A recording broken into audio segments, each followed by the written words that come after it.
It's Query and Company. I'm going to be keeping you company for the next few hours. You are not going to believe the company. This company. You're going to bankrupt your mama's company? At least I have the radio to keep me company. On 93.5 and 107.5, The Fan. So the weekend is upon us, at least once everybody completes the work day today, as it is a Friday heading into Wild Card Weekend, heading into getting set up for Indiana and Purdue to start things off for next weekend, heading into the Pacers on their West Coast trip after they stopped in Atlanta first. That game tonight, by the way, at 7:30. And the New England Patriots have a new coach. Lot to talk about, lot to go over the next couple of hours. Good afternoon to you. My name is Jake Query. Jimmy Cook here as well, as he always is on Query and Company. And Eddie Garrison manning the controls for us here on 93.5 and 107.5. The Fan. Jimmy, I'm going to begin with this. Maybe I was off base. Wouldn't be the first time. Or just was misunderstood. Or excuse me, maybe I misunderstood. I thought today was when all hell was supposed to break loose in the meteorological orgy apocalypse, but is that actually, did we just get lucky with the temperature so it's going to be rainy and gross and gray all day, or is it tomorrow when things are supposed to really get nasty? Yeah, tomorrow it arrives. Supposed to be relatively windy, I believe. You'll see that drop today. High of 44 is your label. I think that's about what it was when I was driving in. High of 26 tomorrow, low of 8. And then the real fun begins on Sunday, high of 9, low of 7. But the precipitation ends like today, right? Yeah. No precipitation in the forecast in the So coming what days. we need to do is get out like wet vacs and things like that and make sure that everything's dry so that it doesn't all then freeze over. Yes, correct. That should be the mission of all the vigilantes across central Indiana.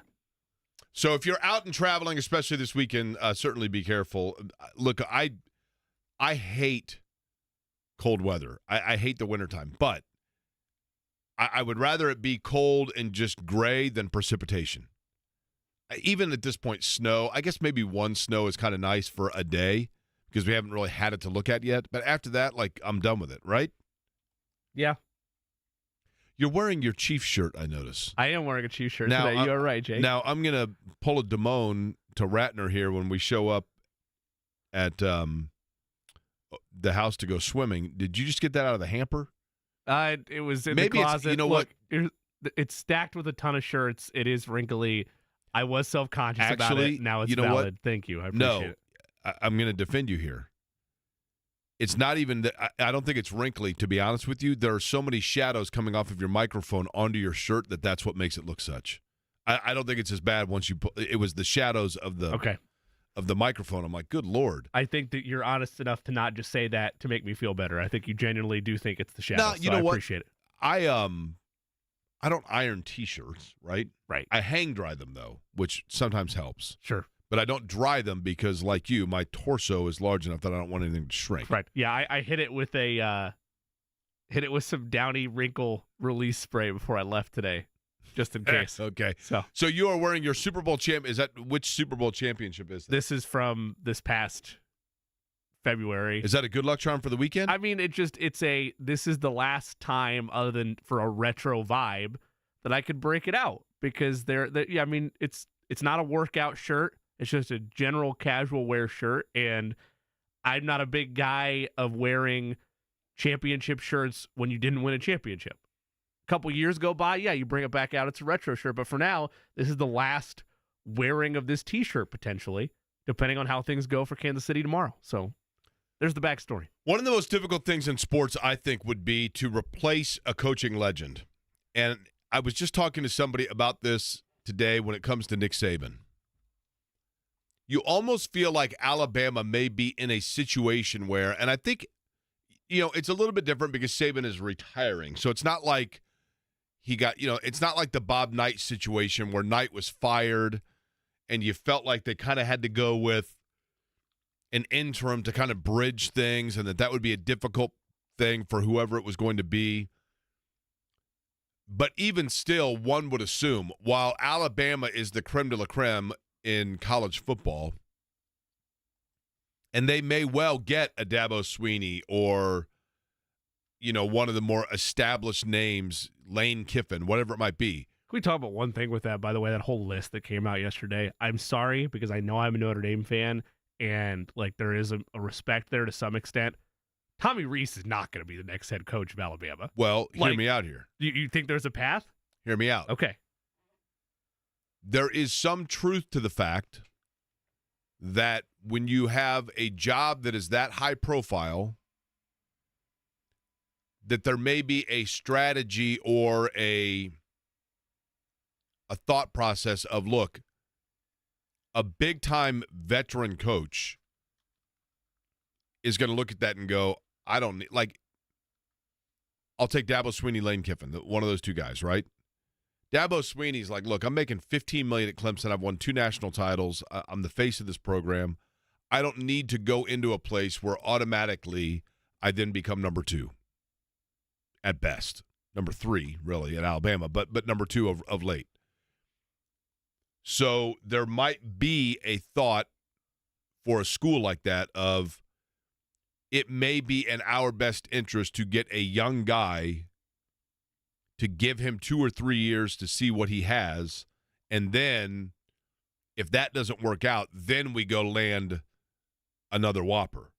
But in the meantime, it's going to be difficult to go from legend to legend. Now, you certainly go and kick the tires on all those legends first, Jimmy, but what I'm saying to you is if they end up going in-house with a younger person or a coordinator, then it probably is because they realized that those coaches that they have reached out to are not yet ready to leave South Bend or Eugene or Clemson or Ole Miss or whatever it may be. In the case of the NFL, there might be some truth to that as well, because I think most people thought that the New England Patriots were going to go out and get an established head coach with a resume in Mike Vrabel. I think most people thought that was the slam dunk, no doubt about it. But it turns out, Jimmy, that in fact, the New England Patriots, if all reports are accurate, have found their guy. And they didn't have to look very far, right? No, they did not. And for everything that is going to happen, the only issue that I have in general with where the Patriots are headed in that direction is it appears that with them promoting Mayo from within as their next head coach, and Jake, you probably have a more familiar recall on this than I do, or a more like reference that'll carry more weight. I think back to when Letterman left The Late Show. Right. And they go and they end up hiring Stephen Colbert to be the new host of that. But it was in the Late Show's host at the time, Craig Ferguson's contract, that he was either to A, get that job, or B, be paid out like a handsome amount of money, $1 million plus, something along those lines. And that's what wound up happening because it was in his contract. I'd be very curious, we'll never get the details to know, with Mayo now getting elevated, if it was in his contract that either he is the next head coach or he gets paid an amount of money. I'm just curious what the language was with that. Obviously, it doesn't really matter because he got the job, but that's the first reference that comes to mind for me of a heir having in their contract listed, right? Hey, I'm the big dog if this happens. Here's the thing. It's Rob Mayo, who was the linebacker coach for the New England Patriots and had been he had played in the New England Patriots. The players called him, Bill Jr. because he was so he had the football acumen seemingly of a Bill Belichick. So I think probably internally there were people that thought that this was maybe a while ago. People thought this was going to be the guy. Who knows? But he's now the youngest coach in the NFL at 37 years old. So to me, it does make some sense because it is a difficult thing to replace a legend like that. And so maybe sometimes the transfer of power, if you will, is easier when it seems as though the legend is kind of handing things off and you're keeping continuity of that for your fan base and everything else. And then if it doesn't work out, you can always lean back on, but it was the no-brainer because he was kind of the heir apparent from the get-go, to your point, or he was a guy that seemingly was carrying on the exact same thing, the exact same role, the exact same philosophy. if you will. And I think it benefits some extent for Gerard Mayo because it's not like the Patriots over the last 4 or 5 seasons have been this power, right? It's a legacy that's there. You never want to, in theory, replace the guy, but it's not like Belichick has been rolling in riches the last 4 or 5 years. These aren't the same Patriots, whereas like if Bill Belichick rode off into the sunset in 2019 Super Bowl, and he retired then and you're trying to find your replacement, you're coming off a Super Bowl win. I get it. It's still a brand. It is still a historic, one of the winningest franchises in the history of the NFL that you are now being the next line of lineage to. But at least there's not this, oh, well, they've been winning for years and now they're bringing in a young coach, even though albeit one that has proven himself and it's been in that system for quite some time. So does this officially, even though he's the inside linebacker coach of the Patriots and was there and played for the Patriots and was a Pro Bowler for the Patriots, Belichick being gone, does that officially now put to bed or put on mute or on silent the Colts-Patriots rivalry? Who's the Colts' biggest rival? I mean, again, it depends what defines a rival. Everybody will say in your division there's a rivalry, but for so long the Colts dominated the division. There wasn't a clear foe. I guess Tennessee, maybe. Right now, like if you think of I get it, maybe it's Houston because they bounced you out, but if you're looking in the division, which one is there the most back and forth between the fan bases? I would argue it's probably the Colts and the Titans. Over Houston? Eddie, your thought? That's the next iteration. That is the next iteration is Colts-Texans based on where the Moving quarterbacks that are going to go. direction, right? Yes, correct. I don't think they have one right now. If you were to ask, okay, here we go. I need the biggest Colts fan in Indianapolis to call in the show right now. If you think you are the biggest Colts fan in Indianapolis, call in the show right now because Robin the Genie has a question for you. Now, there is a way that I can determine if you're the biggest Colts fan in Indianapolis, right? I have my own, test that I can do.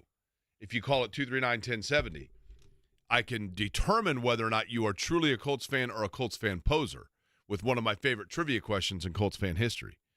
But I need a Colts fan perspective on, the question that I have for them. It's got to be the guy that dresses up like Optimus Prime, right? Like that has to. I don't know if we're gonna get him, but it has to be him, right? Like there are now.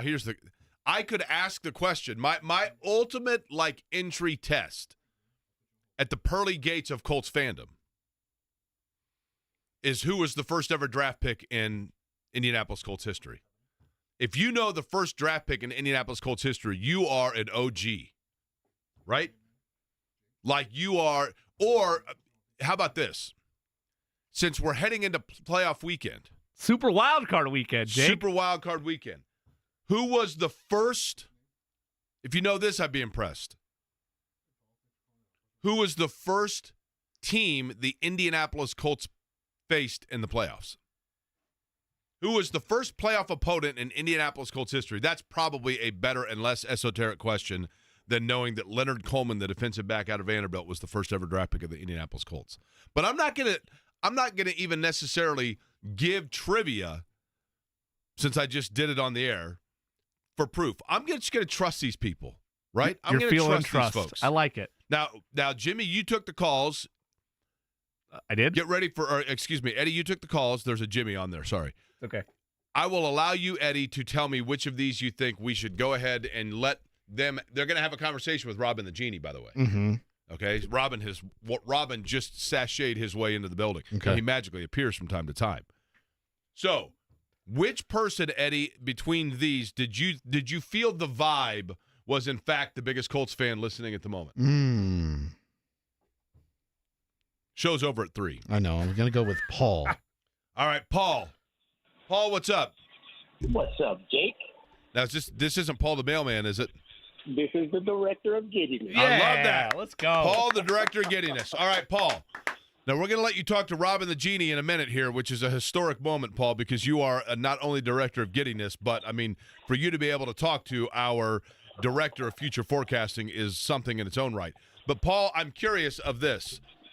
as a self-proclaimed diehard fan of the Indianapolis Colts, do you recall, going in the Wayback Machine, Paul, do you remember who the first ever opponent in a playoff game featuring the Indianapolis Colts, do you remember who they played?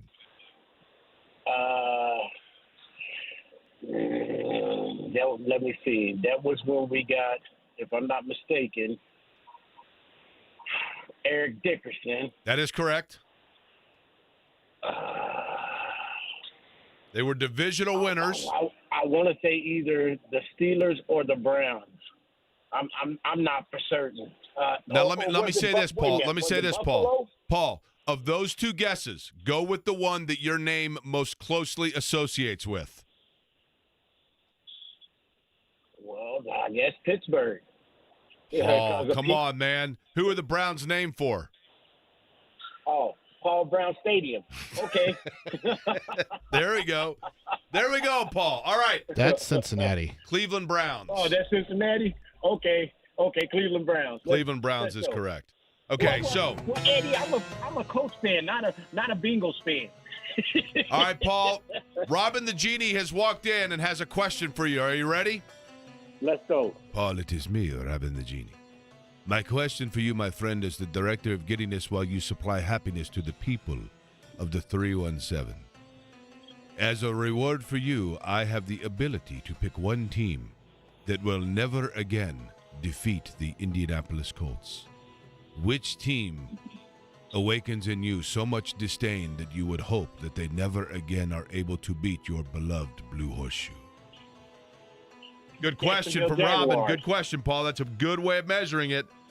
Who you going with? Jacksonville. Now, are you going strategically on that, or are you going based on hatred? I'm going based off strategically. I'm going based off hatred, and I'm going based off they've been kicking our butts here lately. All right, there we go. The The director of giddiness has spoken. And so, therefore, Trevor Lawrence, Travis Etienne, Doug Peterson and the boys never again beating the Indianapolis Colts. We have determined on this program through our scientific method that the biggest rival in 2023 of the Indianapolis Colts is none other than the Jacksonville Jaguars. Can I ask a quick follow-up? What was the Colts trivia question you asked him? Who was the first playoff opponent of the Indianapolis Okay. Colts? All right. I just want to make sure I misheard. I couldn't tell if you asked him who they beat first or who they played first. No, in 1987, Yes. Yep. during You're a correct. strike year, Yep.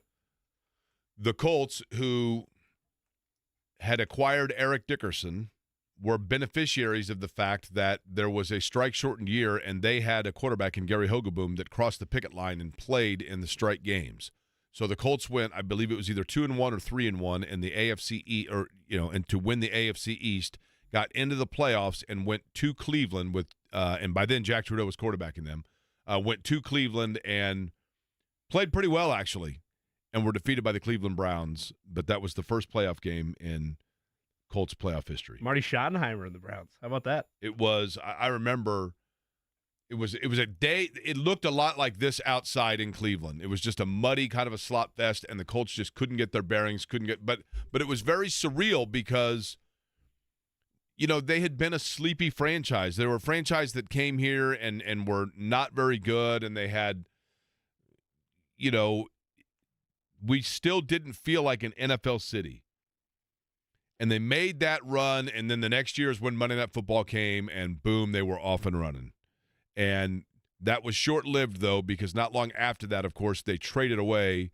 They got Chris Chandler in 88, who they had success with.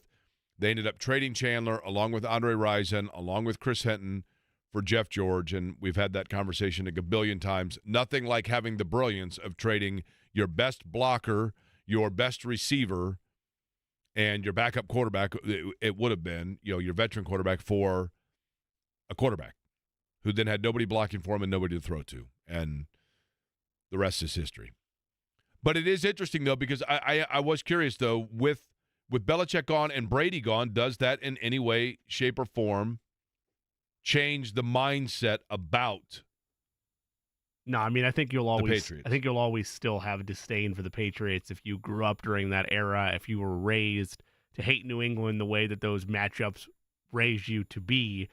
But who's your real villain? Robert Kraft now? Like, who are you picking fights with in New England to still hold that hostility other than the franchise itself? And if it's just the franchise itself, that would be enough. There's still a lot of bad blood there, but it doesn't hold the same weight because most of the actors are gone now. By the way, the Patriots, according to ESPN.com, were able to forego the standard NFL hiring process and immediately hire Mayo because they had established a succession plan and the contract extension he signed last offseason. Wasn't that the same alleged plan that was supposed to be in place for Josh McDaniels? Or was it that McDaniels didn't get that and so therefore he left? I think the latter. Well, I don't know that we know. I mean, it's rhetorical, right? Clearly he didn't think that he was going to be the guy there because he left and then showed himself to be basically a puke like now with 3 different franchises, which is cool. Good for him, right? Do you think Gerard Mayo's agent just like binge watched some Succession and it's like, you know what, we don't need something complicated. We just need something straightforward and clear for your future. I don't know who his agent is, but he must be a good one, right? Yeah, absolutely. To have that kind of foresight. All right, so heading into the playoffs this weekend, something we'll talk about over the course of today. Some good matchups and some matchups, right? One of the better matchups, truth be told, Jimmy, is the one that probably is going to have you the most nervous, right? Yes. I would also argue, though, there's only one.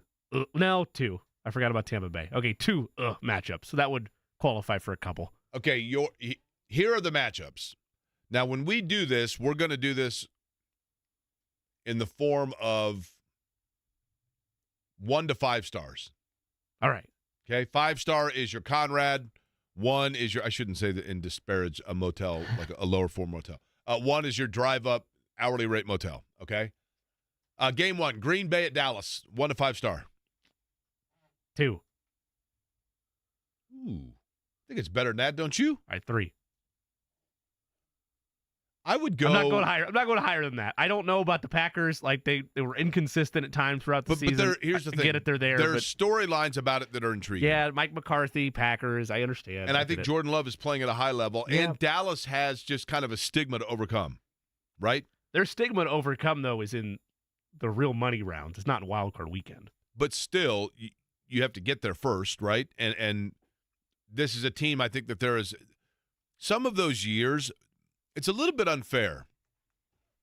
In sports, it's a little bit unfair when you say, hey, here's a team that hasn't won a conference championship in 30 years. And it's like, well, or better yet, hey, here's a team that is 0 and whatever, like in regional finals and can't get to the Final Four. And you're like, that's fair, except for how many times were they actually the favored team going into that versus they were a team that had gotten the absolute most out of themselves and finally hit the ceiling of they couldn't beat a number 1 seed.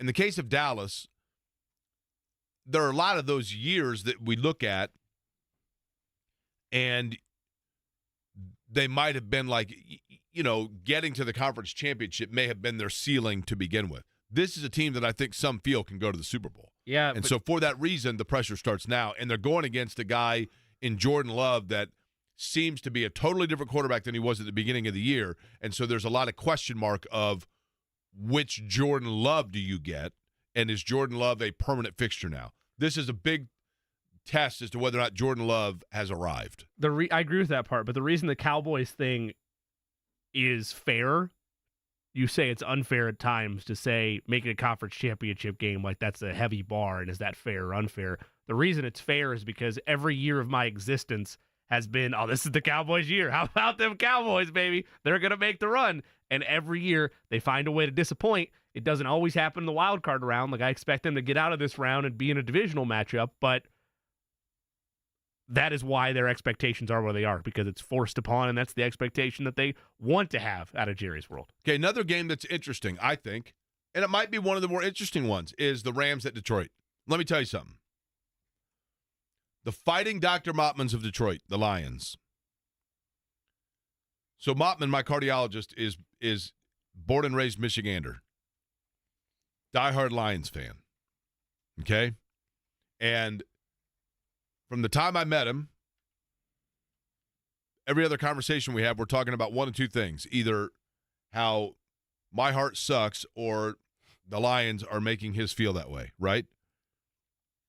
The city of Detroit is like literally, it would be really cool to be at that game because they are so fired up to try to win a playoff game. And then the storyline of the fact that, and I do think that Matt Stafford is liked there. I think Matt Stafford is greatly appreciated, and the Lions and their fan base, maybe I'm off base here. Tracy Forner will be able to tell me better, but you know, I think they have some love for Stafford, but the fact that Matt Stafford goes now to L.A., wins a Super Bowl, and now comes back and has a chance to win a playoff game in Detroit, and, of course, the Lions being quarterbacked by the guy that took the Rams to the Super Bowl as well, and Jared Goff, I just think it's an unbelievable, like, coincidence, I guess you'd say, but the way things fell, that Detroit and their best shot of the last 30 years to get to a Super Bowl, and the first thing they have to do is overcome the guy that basically requested to be traded from there because there was no chance they were going to get him to a Super Bowl. It's a 4-star matchup for everything that you outlined for me. This is a legacy game for a lot of people that are involved, especially Jared Goff, because Matthew Stafford already has the ring.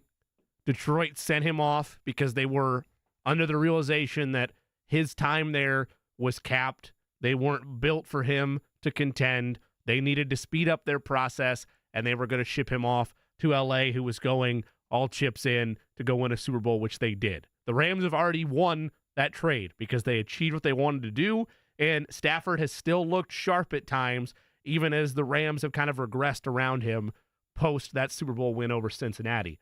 For Detroit, you mentioned it. Jake, I'm not trying to make you or some of the listening audience feel old. The last time the Lions won a playoff game, Eddie and I weren't on this planet. 1991 is the last time that Detroit celebrated that sweet, sweet taste of a playoff victory. And I want Detroit to win this game. I think they will win this game, but because of all the stakes that are there, those storylines, the quarterback matchup itself, and the idea that you're going to get a good Dan Campbell press conference, either way this game goes, makes it a 4-star game for me. All right, we'll continue the conversation. We'll also take a look, by the way, at the Pacers getting ready to hit the road, but we'll look at the AFC and the absolute king of the dreaded sound effect matchup in the NFC, and somebody on the Northeast side playing hero today. Somebody on the Northeast side playing hero today that we're going to give a shout-out to. And we're going to do it in just a couple minutes here. It's Query & Company on a Friday, 93.5, 107.5 The Fan. Watch parties are...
So it is supposed to be bitter cold this weekend, right? And I don't think that we have a ton of snow forecasted because the precipitation is supposed to be today, and thankfully it's going to be warmer than that would entail. But huge shout out. You hear us talking about it, by the way, on the radio.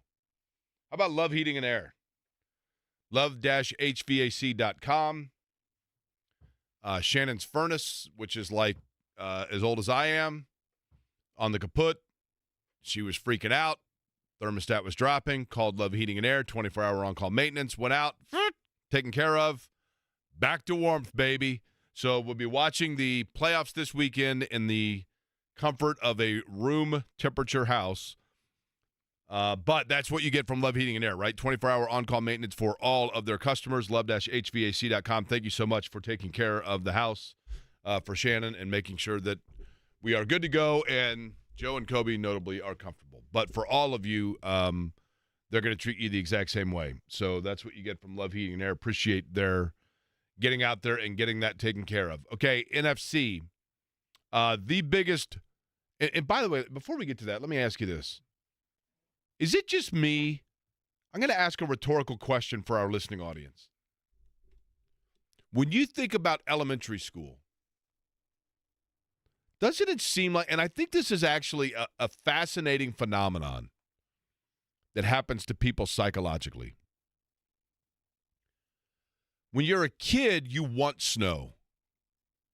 You crave snow. You love it because you want days off school. You want to go sledding. You want to build forts. You want to build snowmen. You want to have snowball fights. You want to, all that, right? And so those are memories that jump out at you so much. It feels like,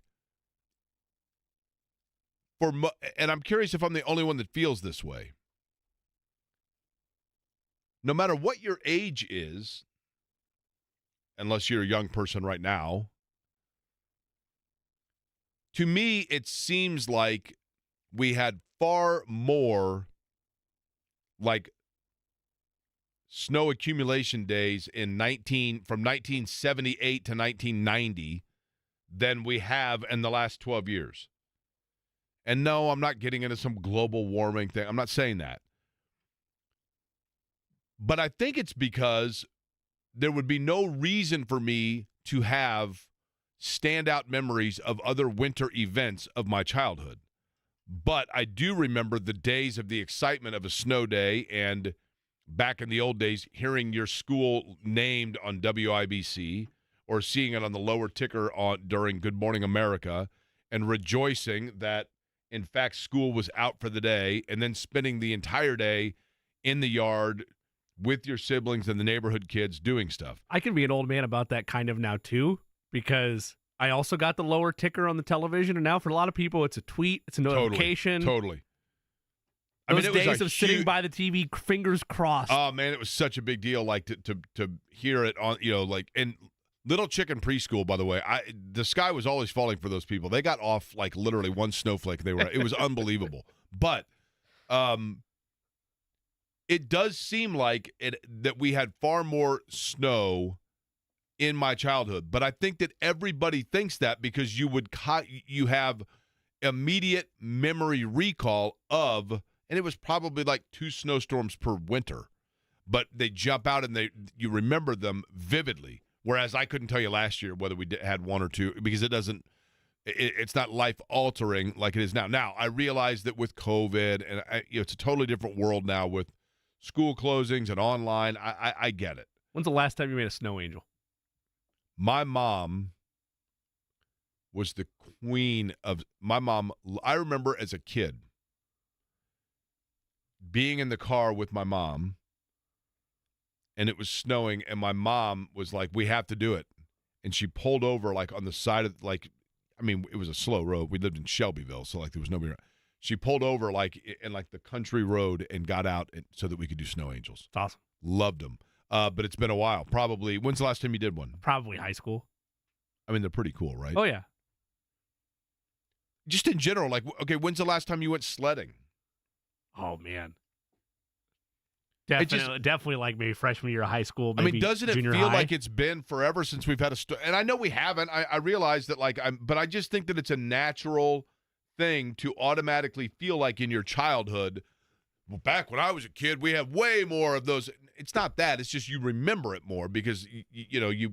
Also, I avoid it now. Like, I'm not going out there. It'd be different, like, if I don't have kids. Like, if I had kids, then you want, like, oh, hey, let's have a snow day. I see it. I'm sheltering in place. I'm not going out there to go sled down a hill up the road. When I was in the 8th grade, I look back on this now and I'm like, this is crazy. When I was in the 8th grade, we had a teacher in service day in January where a youth group that I was a part of that was connected to the school, we took an annual trip to Swiss Valley to go snow skiing in Michigan, okay?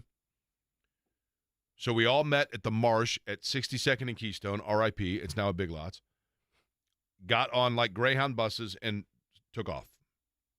We got to like around South Bend, and they're like, kids, we are so sorry, but the weather up here is so bad, we've got to turn around and go back. We can't go. No trip. So we turned around, drove all the way back to the marsh at 62nd and Allisonville, RIP, it's now Big Lots. And it was like 11:30 in the morning. And they're like, okay, kids, everybody have a quarter to call your parents. And they just dropped us off and left. Now, our parents all thought they were picking us up at the marsh at 62nd and Allisonville, RIP, it's now Big Lots, at like 8:30 at night or 9 o'clock or whatever. So literally we're like, oh my gosh, they just turned us loose for 9 hours. To clarify, they left before the parents arrived? Yes. Or they waited and they hung around until parents arrived? No, the bus dropped us off and then said, like, now does everybody have a way to get a hold of your parents? And we're like, yeah. There's like 40 of us in this parking lot, and the chaperones of the buses left. I kid you not. I'm not lying. What a time. And we're like, we have 9 hours to do nothing but throw snowballs at cars and do whatever we want. The bus driver would be in jail today. We literally looked like DiCaprio in that movie where he's wrestling bears, like in the snow. The Revenant? Yeah, the Revenant. We were all like the Revenant. And so literally we were like, this is the greatest thing ever. And then literally by 1:30, we walked to Kelly Mallon's house and we're like, can we use your phone and call our parents? Because we were cold and bored and whatever else. But at any rate, it does feel like that took place way more when I was a kid. The Eagles and Bucks. Is anybody going to watch this game? I mean, it's the Monday 8 o'clock. I mean, Monday Night Football, for crying out loud, right? Admittedly, yes, I will, because of where it's placed, because of the addiction of America, myself included, of playoff football in general. Yes, I will watch this game. 2 stars. 2 stars? 2 stars. What do you consider a 1-star game if Philly Buffalo and Tampa? Pittsburgh. Buffalo and Pittsburgh's a 1-star What? game. Bills are going to roll them. That will not. I mean, it'll be fun if you like offense, but it's not going to be a game. It's not going to be a good game. That could be a good game. Eddie, will you help me out here? Philadelphia has played bad enough this year where that could be a good game. That's why I give it a higher star rating than Buffalo Pittsburgh, because the Bills should roll Pittsburgh. They are an extra bye week for whoever plays the Steelers. I tend to side with Jimmy here. You have more interest in Bills Steelers, which should be a blowout, than you do Eagles Buccaneers. Yes, because Josh Allen and the Bills offense is fun to watch. Number one, right? It's in Buffalo, which is like football Americana. There's the possibility of like Jake, I'll send you videos of snowstorm people jumping into tables if you want that, okay? I can do that for you still. But I'm saying I agree with Jake here, by the way. You Like- just pivoted. I thought you agreed with me. No, I said I tend to Buffalo. Okay, Oh, hear me out. with you. okay. Hear me out. But Hear me out. All right. When you think playoff football, there's something about. Here's one thing where Indianapolis, as wonderful as it is that we have the Colts, I'm going to lose this argument. No. Raymond James Stadium as and pirate fabulous ships. as it is, That's what I think of. as fabulous as it is to have, and I love it. I mean, the comfort of indoor football. Don't get me wrong. Real men watch But outdoor deep football, down, Jake. Deep down, people listening to my voice right now, In both places of they them, don't talk about at parties. both of them, correct. Yep. Deep down, people don't want to, in the Circle City, admit this. Whether you are somebody from the southwest side of town, Mooresville, Decatur Township, whether you are from Pike Township, whether you're from Carmel, whether you're from Greenfield, no matter where you are in the greater Indianapolis metropolitan area, even though we love, as do I, and I don't like cold weather, and I hate the cold. And I was mentioning yesterday, if it's 30 below, no way I'm going to a game. But deep down, we have kind of an envy and an appreciation for Lambeau and Buffalo and Cleveland And Arrowhead. and part of hardcore, deep down, rust belt, gray skied, smoke from the smokestack level, grinded out, traditional, old school, Jack Youngblood, Jack Lambert, like tough guy football. Jack Youngblood, I realize in LA, but tough guy football. When we think of that, we envy the fact that people sat with their little thermos and their little red plaid blanket all bundled up with snow flurries flying around. That's December, January, tough guy playoff football. Yeah. And for that reason, there's a sexiness and an appeal about the lunch pail nature of the Pittsburgh Steelers and the Buffalo Bills, where you can sit in the comfort of your cold home in the wintertime with a fire going and watch that football like the way it was meant to be in the 60s and the 70s. There's a level of nostalgia about that. And then you throw in the storyline of the Buffalo Bills and Josh Allen and Stephon Diggs and Buffalo getting off to a slow start now and trying to redeem themselves. And we wrote them for dead. What did we say about the Bills when they lost a game with like 5 games to go? We're like, their schedule is brutal. Now, the question becomes, does that catapult them into the postseason now where they can get going and they're rolling? Or did they essentially wear themselves out just to get to this point? And Pittsburgh, who was hanging by tooth and nail, who offers nothing sexy whatsoever but the tradition of 50 years ago, does Pittsburgh go in and take advantage and before our very eyes evaporate the Buffalo Rust Belt dream that then waits another year? That, to me, is far more exciting than finding out whether or not the recently championed Philadelphia Eagles and Jalen Hurts can get things righted and get the ship going in the right direction to go in front of 80-degree fans in a pirate ship. Woo! And Baker Mayfield and his 4th different franchise in the last 5 years or whatever it might be trying to win on Monday Night Football. But it warms your heart, the idea of that 4th or 5th franchise or whatever it might be for Baker Mayfield to potentially pull the upset to send the Super Bowl champions home. Additionally, though, the only point I will concede is, yes, Orchard Park is a little bit more sexy for playoff football than Raymond James Stadium. That said, to answer your question of what if Pittsburgh pulls off the unthinkable, they won't. They should lose this game by 3 scores.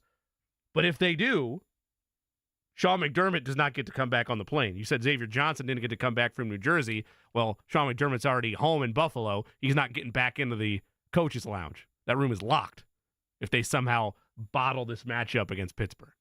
Which is why it's intriguing. But it should be over by the first quarter. Thank you for it making should be my over point. by the first quarter. Cleveland and Houston, that's actually, I think, interesting because I think Cleveland could win the AFC. And I know that sounds crazy, but the question is, can that defense interrupt C.J. Stroud? And then Miami and Kansas City, which is a great matchup because it's high-flying, it's sexy, it's fun, and it's also only on Peacock. They right? peacocked us. Yep, that is correct. They did exactly that. By the way, we should ask Matt this exact question, right? Matt Verderame, senior writer, SI, going to join us just under 15 minutes from now, and maybe we'll ask him which is the more intriguing matchup, Pittsburgh, Buffalo, or Philly, Tampa. He's probably going to side with you, and then that'll suck.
Pacers in action tonight, right, Eddie? That would be correct. 8 o'clock on is the tip. 7:30 Atlanta Hawks. pregame. And then on the road, they're gone for 12 days. Yeah. That's kind of a Jimmy, we talked about this when it came to the Washington Wizards. It's kind of a trap game. Pacers are playing well, but like when you think about that West Coast trip, you find yourself forgetting about the fact that they've still got to go to Atlanta, play tonight, and then they go to Denver and play, right? Rare thought on that. Trap game loses its value when it's a game that you have to have. And when I say it's one they have to have, I'm not excited about their prospects out west like many are without Tyrese Halliburton. I think there's a lot of tough matchups. Eddie gave us a number that's dated now because they've already started this journey post January 1 of 16 different playoff teams that they were going to be facing along this gauntlet of a stretch. But you go look at this list on the road against Denver, against Atlanta tonight, then Denver, Utah, Sacramento, Portland, Phoenix. Then you're back home. Atlanta's one of those where you would circle and hope to pencil in a W. You can't afford to start this road trip off in such a way that you're having to climb and gain ground back with yourself. Like I said, 2-4, that's a bad look, but it's understandable without Tyrese Halliburton. 3 or better on this road trip, I'm perfectly fine. Man, that would be, 3-3 would be big, right? Yes. Right now, tied with Cleveland, 4 seed in the East. It is kind of weird that the division, I remember when the divisions were a big deal. Yeah, I was talking about Right? that. I was pointing to the last Pacers banner of division title, which would have been 13-14. And obviously it's up at Gamebridge. And I was talking with a friend of mine. We're at that Pacers-Celtics game the other night. And the clarification on that was that they just don't matter in the NBA. Totally. Like most teams, there's no home court advantage tied with it anymore. It hasn't been for quite some time. It's just another box to check in terms of where you're at versus the NFL. You secure that division, it's a home playoff game for you. I couldn't even, okay. I'll bet I can pick 3 teams. Eddie Garrison runs the board. He's the are you executive producer for the Pacers Radio Network, Eddie? Just the producer. You're the lone producer, though, right? Correct. So you're the producer of whatever title you want, right? I guess that's You're true. the senior Okay. lead producer for Pacers. There we go. I'll bet I can name 3 teams in the NBA right now off the top of my head without you guys looking, and you would have to stop to think about which division they're in. You ready? Ooh. You up for the challenge, Eddie? Sure. Utah Jazz. Man. Pacific? Jimmy? I forget all the names of the divisions. I know there's Atlantic, Central, Pacific. Western Conference is Pacific, Northwest, and Pacific, Northwest, Southwest. That's the Western Conference. Okay, I don't know if you know this or not. Now, this is weird. In the Southwest Conference, festival seating. And you have to get the early bird special if you want good seats. Okay, Northwest, Pacific, and Southwest is correct in the Western Conference, and the Utah Jazz are members of the Northwest Division. Okay? All right, here we go. The Charlotte Hornets. In the East, it's Atlantic, Central, Southeast, correct? Correct. Mhm. Southeast. Eddie, your guess? They're not in the Central. I'll go with Jimmy. They are in the Southeast. That's correct. Now I think I can play this game well. Now that I know the names, I think I can do it. Think so? Yes. Give me one more time in the West. Memphis Grizzlies. One more time in the West. It's Pacific. Southwest. Northwest. Memphis Grizzlies. I'm going to say Southwest. Ding, ding, ding. That's correct. I don't know if you know this or not. The bags are free in Memphis. They are indeed. They all fly. Southwest Division is correct. Matt Verderame, by the way, going to join us talk a little NFL next. The Ride with JMV.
And he is correct. That conversation yesterday with Rick Venturi, pretty awesome.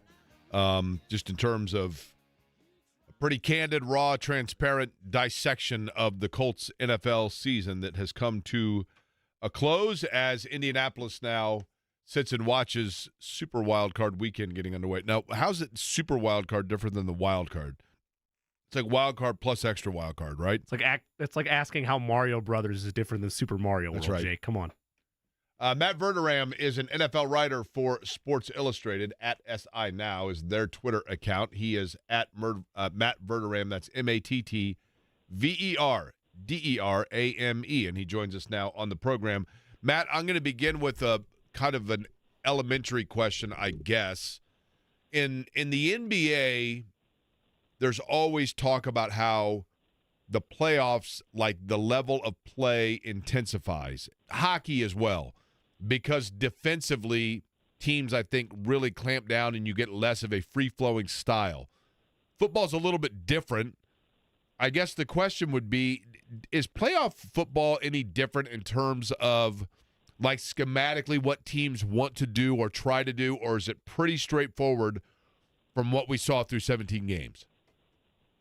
Yeah, I think it's a misnomer that the game's faster, so to speak. I mean, look, guys aren't running 20% faster in the playoffs. But I think what is different, especially for the upper echelon teams, maybe the top 6, 7, 8 teams in the league, you've held back plays all year long that you worked on, that you've waited for, that you've purposely sat on knowing, hey, we're going to be in the playoffs.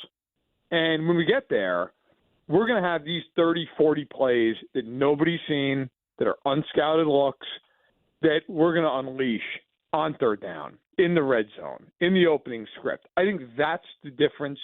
You look at teams, like Baltimore, like Kansas City, like Dallas even, that down the stretch, the last 4 or 5 weeks, you knew you're making the playoffs. And the Dallas had to win the divisions are a little bit different. But some of these teams that have, San Francisco is a perfect example. Teams that had the luxury of just saying, hey, we're going to be there. We're not going to run out our absolute best stuff, especially against other really good teams that they thought they might see in the playoffs. I think that is a real thing and could pay huge dividends for those teams come this weekend and forward. Okay, can you settle, Matt, a debate that Jimmy and I have had? And I'm not going to tell you which way I'm leaning on it because, I mean, clearly you would probably want to side with me in this regard, right? But just as the cooler of the two. But which game to you, if you were to rank the sexiness of the NFL playoff games opening weekend, which game has a bigger factor of just like this does not intrigue or wet my whistle at all? Philly and Tampa or Pittsburgh and Buffalo? Philly and Tampa. That's the bigger game, right? Does nothing for me. No. I mean, Tampa's 9-8 in a division where they played nobody, and then also played in the AFC South, which actually is not bad, as you guys know. The AFC South is better than people thought. But, you're playing, if you're Tampa, you played a really beat-up Jacksonville team. You played a Titans team that's not good. Tampa to me is just very underwhelming. And then Philly, I was at the Eagles-Chiefs game for Sports Illustrated. I covered it. And I remember walking out of that stadium and thinking, man, Philadelphia, whatever they were, it's like 9-1. Man, this might be a Super Bowl preview or, Super Bowl rematch, part 3, or however you want to look at it. They've fallen apart. I mean, they're to the point now you look at them and just go, I don't see it. I mean, maybe they win against Tampa because somebody's got to win that game, but that's about it. Whereas Pittsburgh and Buffalo, that would have been my answer until we found out that the game was being played in Antarctica conditions. Now all of a sudden that game is more interesting to me. So I would have gone that way initially, but the weather changed it for me. Okay, I'm willing to wear the L, but I have one. I just want to appeal, even though I know I've been defeated. I'm not going to change Matt's mind. I'd like to know Matt's favorite beer because that's exactly what I'm going to sit down and have with him to toast for the fact that he sided with me on this. Does the thought that I viewed Pittsburgh this entire cycle as an auto buy, not the same way that I view Tampa Bay, change anything about that matchup? In other words, that would be a game where if you're a Bills fan, you would ideally look at it and say, yeah, we'll win this thing by 3 scores. I think the Bills in a perfect world, like, let's put it this way. A week ago, when the matchup first came out, we didn't see the weather report. My immediate thought was the Bills are going to win this game 31-3. Then the weather report came out. And I went to – look, I'm from New York. I went to school not far from Buffalo. I went to school where my dorm hall was you could throw a football and hit Lake Ontario. Okay? I am extremely aware of what lake effect snow and wind is. And for anyone who's not aware of it, it is brutal. I mean, it is, let's put it this way, and people can fact check me, they can look this up. My freshman year, 2007, well, second semester was 2007, 10 feet of snow in 3 days. I mean, it is ungodly. And when you're talking about wind sustained 30 to 35 mile an hour, gusts up to 65, like Josh Allen becomes a moot point throwing the football. That to me, everybody's talking about the weather in Kansas City, and I'm going to be there tomorrow. I'm going to drive out there, and it's going to be brutal. But, like, the wind's not supposed to be that bad. It's mostly just going to be really, really cold. If I'm a quarterback, I'd much rather play in that than play in 20-degree weather that the wind could be 60 miles an hour. Matt, to me, the real intriguing thing about Buffalo, and this is true probably of, there are other teams that you could look at, but in any sport. But Buffalo, what Buffalo did, and yes, they kind of put themselves in this position, I realize. But the last 5 weeks of the season, the gauntlet that Buffalo had to go through and weather through, pardon the pun, to get to the playoffs was to me so impressive that the thing that's intriguing about Pittsburgh or whoever they play, I don't care if they're playing Carolina in the opening round, I'm curious to see if they're able to maintain the foot on the accelerator, or if that alone took enough out of them. Because I think Buffalo's that team that people are like, do not let them in, because it reminds me of the St. Louis Cardinals in baseball. Like, you just don't want them in because then they never go away. And I'm very curious to see how they respond to what it took in order to get to this spot. Does that make sense? Yeah, it's an interesting point. I mean, look, but my argument would actually be this with the Bills. They barely beat Easton Stick and Bailey Zappi, who had 4 turnovers and a half of football in Buffalo. They needed a 96-yard punt return to put away a Dolphins team that both last week and this week's basically playing at half strength. They needed Kadarius Toney to step into the neutral zone to beat them. Now, look, that's a good win. I get it. Even with Toney's issue, like, you go to Kansas City, you win. It's a great win. The Bills have been bizarre all year long, which kind of speaks to, could the Bills, even with the weather, blow Pittsburgh out? 100%. But would anybody sitting here be surprised if that game's 17-17 at the 2-minute warning? I mean, that's kind of who the Bills have been. Frankly, it's kind of who Kansas City to some degree has been this year with all self-inflicted mistakes, which is why I think if the Chiefs and the Bills win, they're going to play each other in the divisional round. That game would be fascinating because you could tell me any outcome, I'd believe it. Either one of them winning by 20 points, either one of them losing by 20 points. It's just, but the Bills specifically and Allen specifically, they're just so up and down, you never know what you're getting. NFL staff writer for Sports Illustrated, Matt Verderame, is our guest. Matt, I've seen you on Twitter. You know I'm a Chiefs fan, so I'm not just appealing to that matchup, but I know, as you've said multiple times already during our conversation, you're a cold weather guy. You love the cold. Yep. We joked at the top of our show that Colts fans secretly want to be cold weather guy, but they have an indoor retractable roof, but an indoor stadium where they don't have to ever worry about the elements. This is your opportunity to sell it to Indianapolis why cold weather games are actually great. Oh, because this is how football is meant to be played. I'll argue this to the death with anybody. I don't want to watch a playoff game in 85-degree weather. I don't. Now, I'm from New York. Maybe that's part of it. I grew up playing hockey my whole life.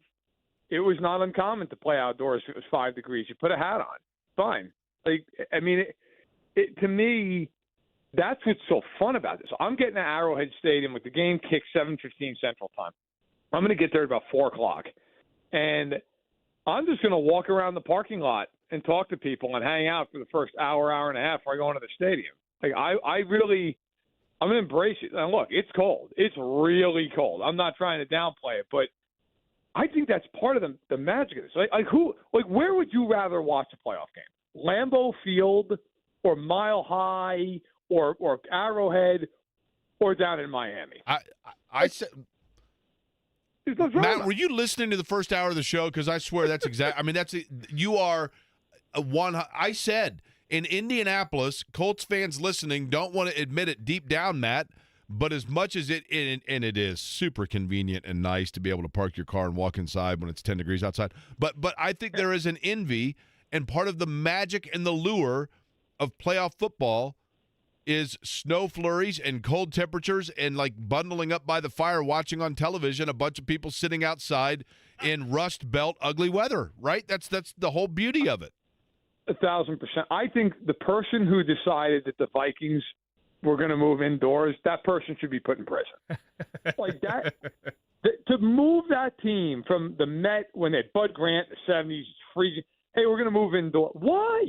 You're giving away a huge advantage. Like for me, look, Buffalo and Pittsburgh's one thing. They're both cold weather teams, and the wind is the great equalizer because it's just hard to throw in it.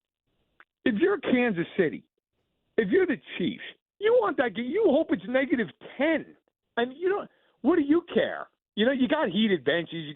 I always love when people are like, it's dangerous for the players. No, it's not. They have heated benches that are like sitting on ovens. Matt, you know the other side of that, though?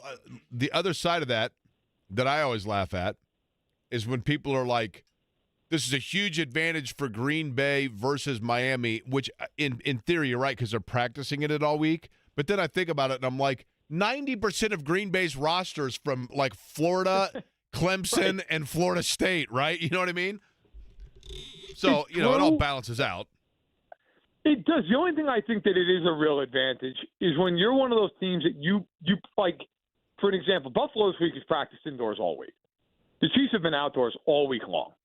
Like, I think that does, to some degree, I think, here, I'd put it this way.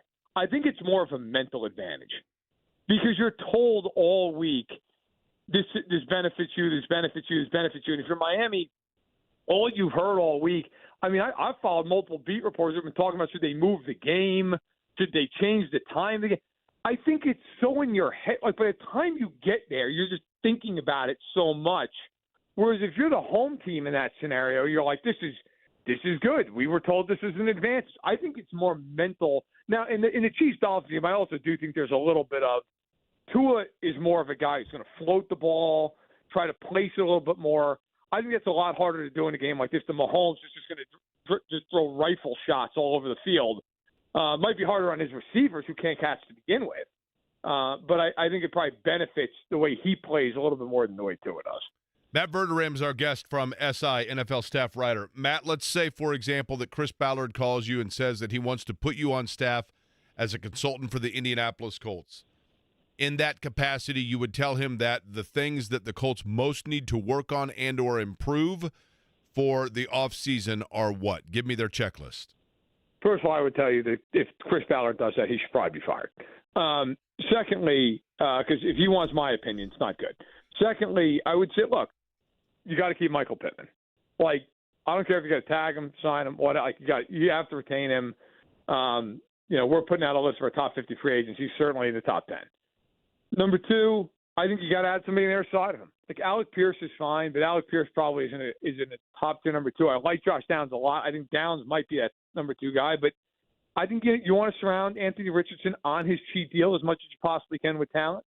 So I would try not only retain Pittman, but add a guy. And then defensively, look, I love the way their defensive front played, got a lot of sacks.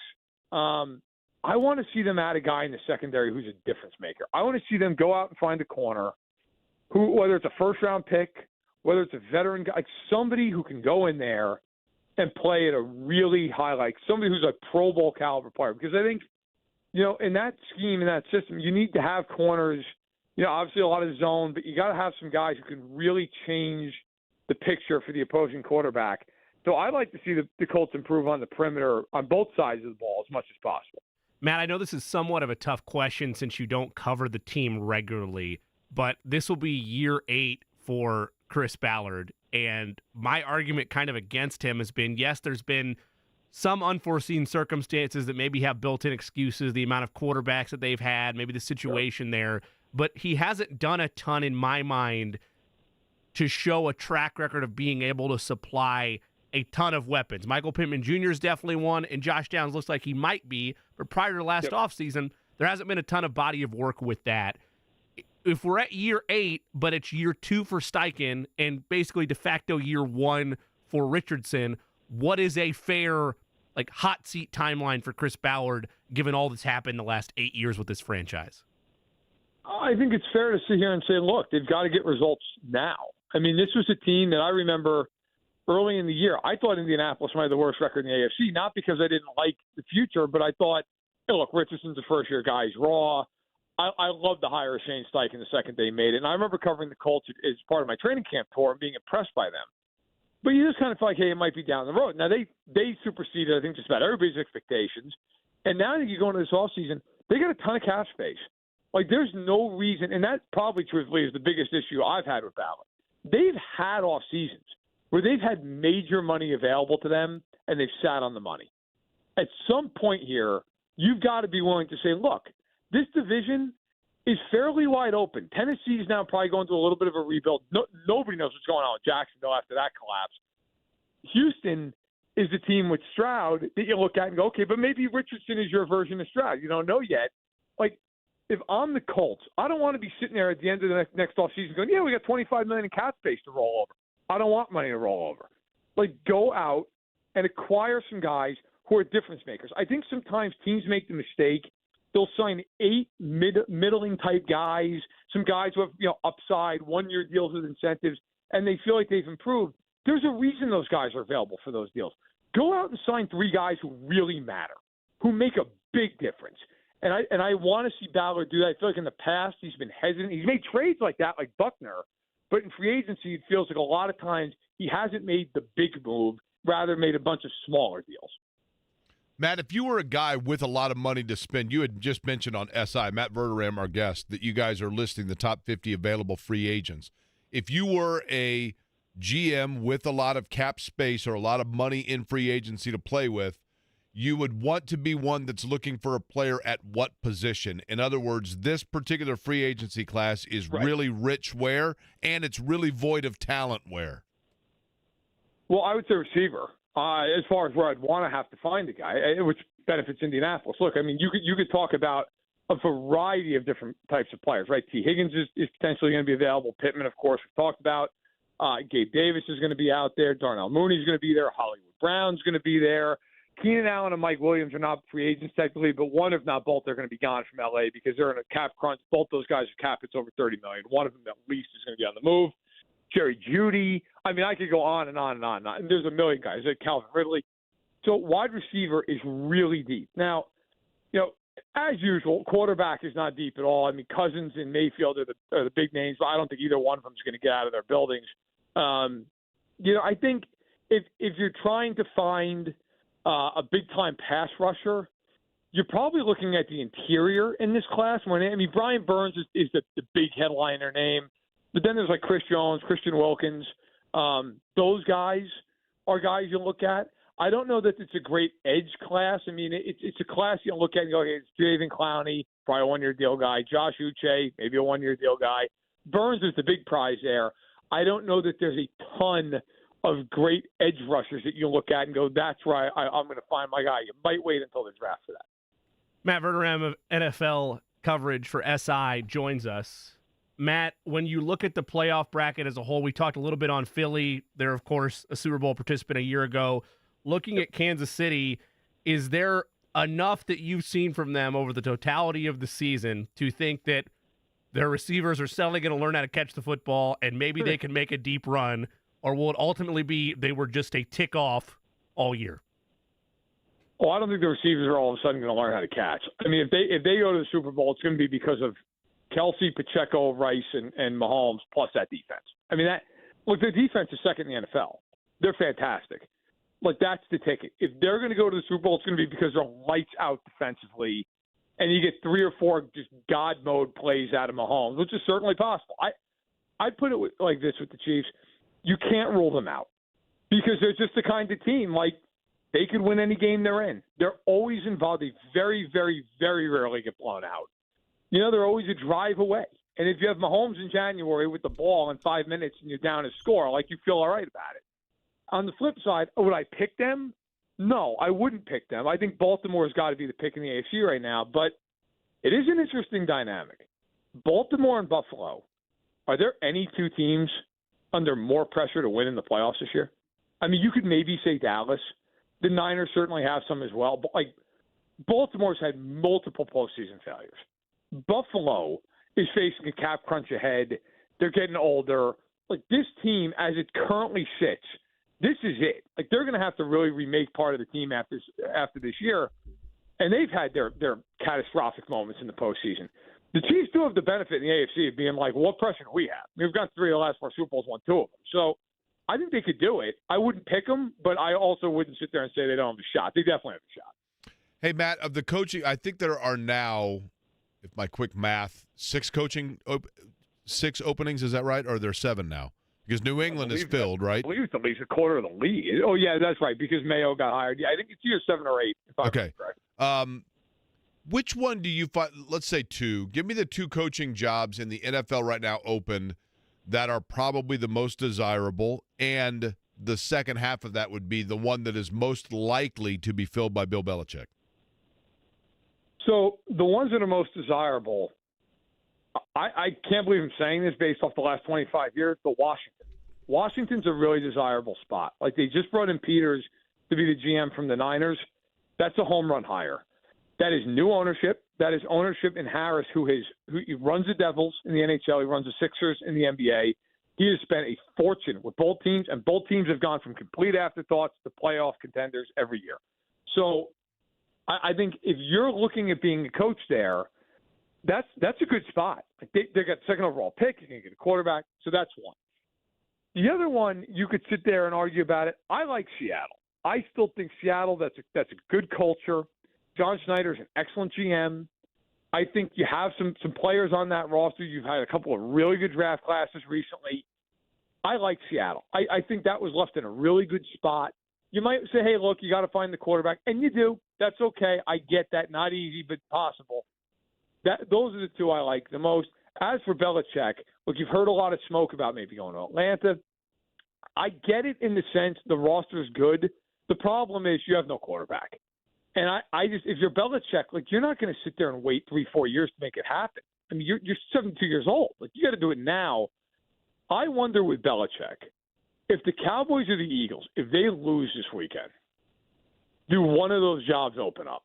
And I think the Dallas one's more likely to do so. If they lose to Green Bay, does Jones just say, enough of this, fires McCarthy, and calls up Belichick and says, how much do you want? You got a blank check. What do you want to do? Because if I'm Belichick, that's the kind of situation I want, where I can go somewhere. I got the quarterback. I got a roster. Hey, give me 3 shots at the apple here. Yeah, he didn't want to rebuild, right? I mean, at his age. No. Yeah. I mean, and if you're Belichick, look, don't let it fool you for a second. He watched Brady go and win a Super Bowl without him. You don't think he wants to win a Super Bowl without Brady? I mean, because the narrative now is always, well, what can he do without Brady? He goes to Dallas. That team's immediately, if not the favorite to win the Super Bowl, top 3. So I'm watching those NFC East games very closely for that reason. Matt Verderame of SI joins us. Matt, you tweeted this, or a reaction to it, rather, just before we went on with you. Maybe the Ravens were your pick. I don't know who your Super Bowl pick is directly, so I guess, A, who is that? And B, how much is that impacted / how much is the playoff landscape impacted with Mark Andrews being designated for return from IR for the Baltimore Ravens? Yeah, I was surprised. I mean, you heard that might be possible. My guess is he's probably still a few weeks away. Maybe come back for the AFC title game. But it certainly doesn't hurt. Does it make it massively different for me? No, because I think in the NFL, unless it's a quarterback, you're not talking about a player who's going to shift the line by a touchdown or something. But he certainly helps. He's a great player. He is by far their best red zone threat. So I think he gives them a lot of punch. It just gives you a shot in the arm, gives you a lift. As far as my Super Bowl pick, I think for me it's got to be San Francisco. I know that Baltimore waxed them. I get it. But if you're talking about probability, the Niners to me are far more likely to come out of the NFC than anybody is to come out of the AFC. I could make a case for Baltimore, Buffalo, Kansas City. Who are you making the case for other than the Niners in the NFC? The Rams? If they get, they've won 7 of 8, maybe. But I don't trust Dallas enough. I certainly don't trust Philly. So I'll take the Niners. Matt, it's going to be Cleveland and Detroit, and tickets are going to be $50,000 apiece. That's what's going to happen. That would be incredible. Cleveland and Detroit and Las Vegas. That would be unreal, wouldn't it? I'm here. That would be. I mean, Joe Flacco and Jared Goff. Yeah, sign me up. Sure, why not? Okay. Lastly, where did you go to college where you got 10 feet of snow? I'm going to guess here. You said you went to college. We might have done this before, but you went to college in the state of New York. Is that right? Don't tell me the school. I did. Did you go to a public university? Yes. I'm going to go with SUNY Geneseo. Nope. I did not go there. I went to SUNY Oswego. So I lived in Onondaga Hall, and if you look at the campus, I swear to you, I could step out. Maybe I'd take 2 throws, maybe one if I got really into it. You could hit the lake. And we got 10 feet of snow the first week of February 2007. 10 feet, 3 days. We're on the NBC Nightly News. It was great. It was great. I mean, we partied all week long. I was going to say, man, like, I'm impressed you made it to Tuesday. That's impressive. I'm impressed. There were people. The biggest concern was if something really goes south at one of these parties, with somebody getting a little bit too excited to have a beer, like, who's getting to the hospital? Because there's nobody getting in and out of here. I mean, we were discussing that. We're like, hey, everybody's got to rein it in here because if this thing goes south, we don't have a snowmobile, right? Nobody's getting in here. So it was. It was great. It was great. That is beautiful. Matt, what do you got upcoming here on SI in terms of your coverage? I assume playoff coverage, right? Yeah. So I'll be in Kansas City. I'll have my column from Arrowhead Stadium Saturday. We'll have recaps all the games throughout the weekend, both myself and my colleagues.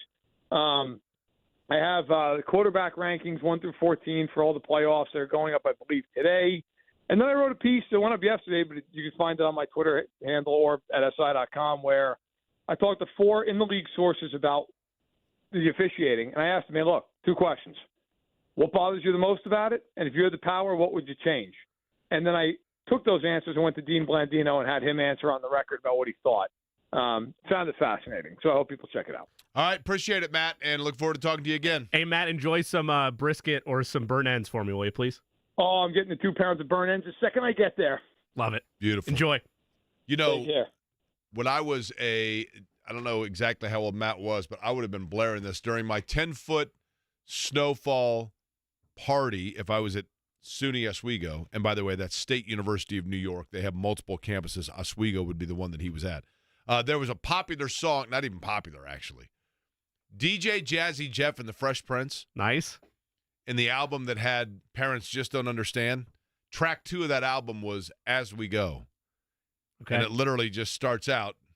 We got to play that on the other side. Yes. And I would have been bumping that from the dorm rooms in the 10 feet of snow and letting it reverb off of the drifts on either side. When you hear the lyrics, you'll understand why. Hey, guys, it's Andy Sweeney for my good friends at the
let's just pretend that you're a student at SUNY Oswego. You wouldn't be playing that. Re-rack that to the very beginning, Eddie, like the opening riff of the song, and tell me that you wouldn't be blaring this in your dorm. You're like on your 7th Keystone Light. There's 10 feet of snow. I mean, absolutely. I'd be all over that. My buddy Dewey Williams and I thought this was the greatest rap song of all time when DJ Jazzy Jeff and the Fresh Prince came out with this in 1988. I mean, that was and if I'd have known there was a school at that time called Oswego, yes, I know it's not As We Go, but Oswego, I probably would have bought us both jerseys, sweatshirts, and everything else. Been the greatest thing ever, you know? What could have been? I'm fired up for this weekend. You should be. It's Super Wild Card Weekend, Jake. Come on. Here's why I'm fired up for it. Okay. There's just something about, there's just this Rust Belt, blue-collar, buckled-down feeling about NFL playoff weekend, cold weather, snowed in, and don't be don't be this guy, okay? We could get 10 feet of snow. Well, I know which guy you're going to say. We could do the blizzard of 78. And you're right about this guy. I've said this 1,000 times on radio, and I'm about to make it 1,001. I have never in my life cooked a meal. Ever. I have an oven that's never been turned on. I would have no idea how to do it. I'm not bragging about it. And the resale value on that thing is going to be great. Totally, right? Never been used? Never been used. I mean, I've microwaved dinners, and I've made sandwiches and soups, but I've never, used an oven and prepared a meal, and I'm not Neil Brown, right? You a big Hungry Man guy? Marie Callender's? What we got going on, huh? I used to love the TV dinners with the little side thing with the foil that you wrap back for the cherry cobbler in the corner. Oh, yeah? Loved it. Remember Kid Cuisines, Eddie? Oh, yes. Lunchables? Yes. Yep. So, having said all that, as I've always said, you could come tomorrow with the world's largest spool of saran wrap, and saran wrap closed my residence for 4 days unannounced without me knowing it. And guess what? I, who lives by myself, would have enough food in there just kind of laying around to be able to get me by for 4 days. When there's snow in the forecast, why? And I get it. Oh, I understand. This is the wrong guy. Never mind. I understand if you have kids and you need to get formula. I mean, I get that, right? But the people that rush out to get a month and a half worth of groceries because it's literally 1978 was the last time that this town shut down for more than 36 hours due to weather. And at that time, the city of Indianapolis owned 2 salt trucks and a half a barrel of salt. That's it. It was 45 years ago, 46 years ago. You're not going to be stuck in your house for a week straight. So don't be the guy that rushes out and buys $900 worth of Costco groceries because it's put. Now, what about toilet paper? Well, now, I you know my story there, right? Yes. I hate to admit, I have a large supply going there. I shouldn't be telling people that. But I'm excited for the weekend to just watch NFL games, just have it on. It's the first of many moments in the first quarter of a calendar year where you can kick back, relax, have a cold one, be it a beer or a Diet Coke, as you would say, and just watch a sporting event, multiple sporting events, guilt-free for 8 hours straight. It is the teaser appetizer to the countdown to conference championship week and March Madness that we love so dear in this state. But it's the football version, and it's spectacular. There's no reason to feel guilty. You can just watch football on football on football, which is what makes it so super in my mind. I thought you were going to be mad about from a safety standpoint, and I know on this show with no HR department, we scream safety as a top priority. Of course. But I thought you were going to be upset at guy who feels the need, especially if it is -30 wind chills at Arrowhead Stadium this weekend, to go shirtless to that game. It doesn't make me think you any more of a man because you go shirtless in negative 30-degree weather. It makes me think you're a moron. That's where I thought you were going. But you need now. I guess if you're going to the Chiefs game and you're going to go shirtless, you only need one other guy because you can at least do just a K and a C. But if you're going to spell out the whole thing, you need, you know what I mean? I don't even mean that. I mean guy that's just shirtless. No paint. He's just shirtless. There's always that guy. I know there right? is. That dude, enjoy your frostbite. Alcohol might have been a factor. Probably. The Pacers in action tonight, taking on Atlanta to start their long West Coast road trip. I know Atlanta's not the West Coast, but they go from Atlanta to Denver for a game on Sunday. That Delta hub. Jimmy, you want to see that, and that's what makes it easy, right? Yes. You get to the game in Atlanta, and then you go to the airport, and they're like, "Where do you want to go? We can take you anywhere direct." You want to see what from Indiana with now that they are entering into this fray, because whenever a key player goes down, Tyrese Halliburton goes down. You know, you think about, I'll go back to even the game after the brawl. And I know I'm going on the way back here, but like you had this spike after the brawl, the very first game, like people were like, this is so incredible. Like they've only got 6 guys out there and they fought hard. I think they played Orlando and Fred Jones had 35 points or something like that. And, you just, over time, he couldn't sustain it. What do you want to see, or what are you hoping to see, if anything different, Jimmy, from this roster without Tyrese Halliburton? And we'll go positive first off. What blessings could come from them having to play over the next 12 days without their superstar? I think that there is a window of opportunity for Benedict Mathurin to assert himself, at least in the conversation of, yes, I get it. I'm a guy off the bench right now. I'm your 6th man. I can help get things going, but I want to be a reliable option in the starting lineup. I want to be the player that you drafted me to be. And here in year 2, I want to take that step forward and prove to you that I can be the Robin to Tyrese Halliburton's Batman. If I'm asking for a step down from that, like maybe that is too bullish. He's currently averaging over his last 10 games, 16 roughly points per game.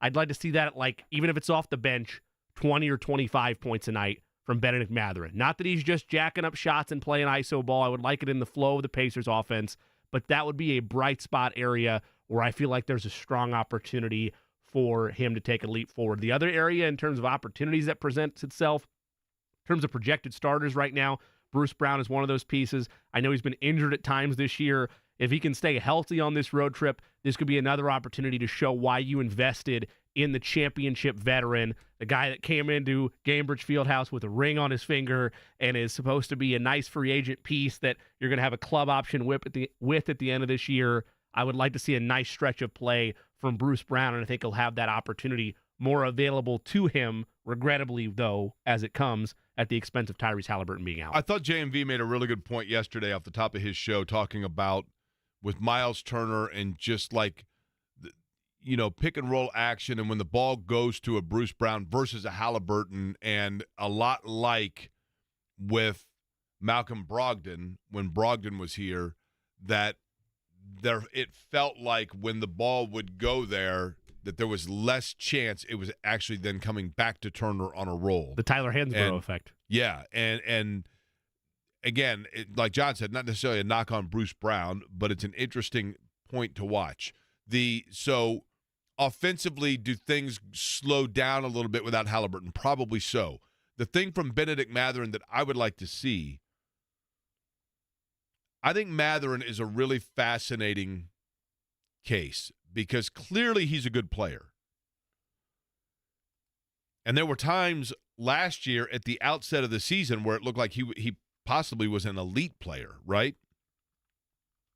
But the thing about Mathurin to me is it does feel like his scoring is primarily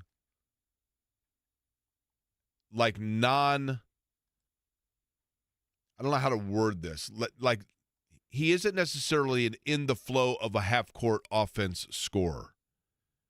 He usually is a transitional or aggressive towards the basket scorer, and he doesn't seem like a guy still that is like getting mid-range shots on his own, or his three-point shooting is not necessarily like in ball rotation, quick release style like other players on the floor. So I guess what I'm saying is I would like to see Mathurin diversify his offensive skill set a little bit, because there's no doubt that he is a quote-unquote scorer mentality, but he's a scorer mentality in terms of being very aggressive of like, I'm going to the basket and I can contour my body in certain ways if there's contact on me. But, you know, Jordan became, and I mean, whole different level, Right, I realize. right. But Jordan became people forget, Michael Jordan's game truly became Michael Jordan's game once he developed the ability to hit either back to the basket or short pull-up mid-range jump shots. And Mathurin, to me, feels more like a guy that either is scoring in transition because he has an ability to contour himself when there's contact and get an and one, or in a half-court set, still driving to the basket and not necessarily having the quick release of a stop and pull-up before a defender comes over. And those are things that can be developed. But it's just what I'd like to see kind of out of him, if you will, because they're going to need that now. They need him to be able to be a scorer that is scoring within their half-court set, within the flow of their offense. Because I think now he becomes a prioritized scorer number one for them without Halliburton. I'm also interested, this is a stress test for this theory. The one knock on Tyrese Halliburton, and to be clear, he's the franchise player. I have a T-shirt jersey with his name on it. This is not me saying, you need to move on from Tyrese Halliburton. That's not what this is. But the one knock on him is his defense. Do the Pacers suddenly become a better defensive team with him not out there? I don't know. One game sample size against the Wizards is not enough. And again, even if the answer is yes, the then conclusion of that discussion is not, well, we need to cut back on Tyrese Halliburton's minutes. That's not where this goes. It's just a fascinating case study on that theory some have that, oh, well, he's a liability defensively, therefore, could they be a better defensive team? Speaking of case studies, we could probably do an interesting one just based on my Twitter mentions. Oh, I saw one of those earlier. What'd you do? I don't know. I'll explain next, and we'll try to solve it. And Kevin Bowen joins us at 2. While high school sports help students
to get to the bottom of this, which we'll do within the next couple of minutes, I think.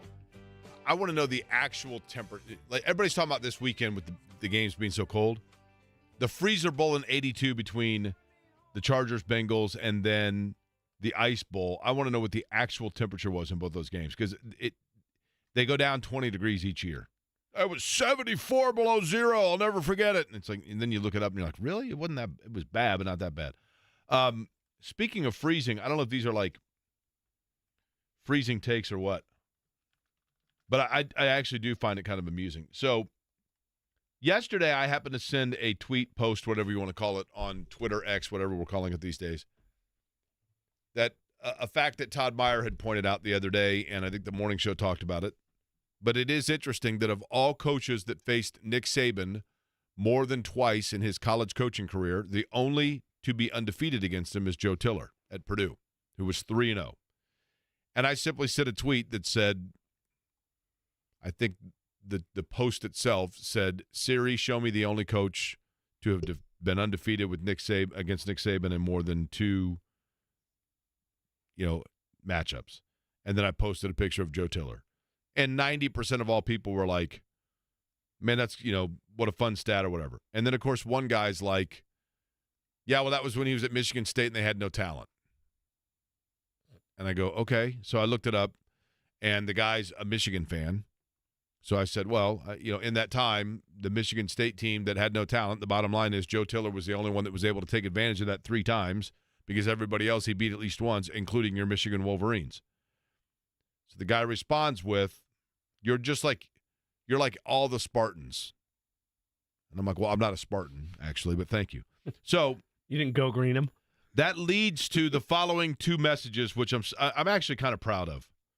The first one, I'm not going to say the name of the account because I think it's actually a burner account of a guy that has more time in the afternoon than he used to. You are and I'm not going to say the word here, you're a blank boy, Jake. You want to be mayor? ?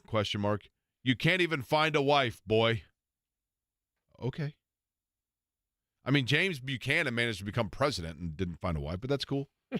But I've done okay in that regard. You know what I mean? I do well. That led to then this one that I think is, and this is just the best. Okay? Jake, you're a soft-ass bee who just hides behind a keyboard. Well, it's a microphone first. And I'm like, well, actually, I'm on a microphone daily with a public cell phone number, and that's different than somebody who calls somebody a soft, blank from behind a keyboard. To which the person replied, keep hiding, bud. Where am I hiding? Isn't your face your profile picture? Yeah, exactly. Where am I hiding?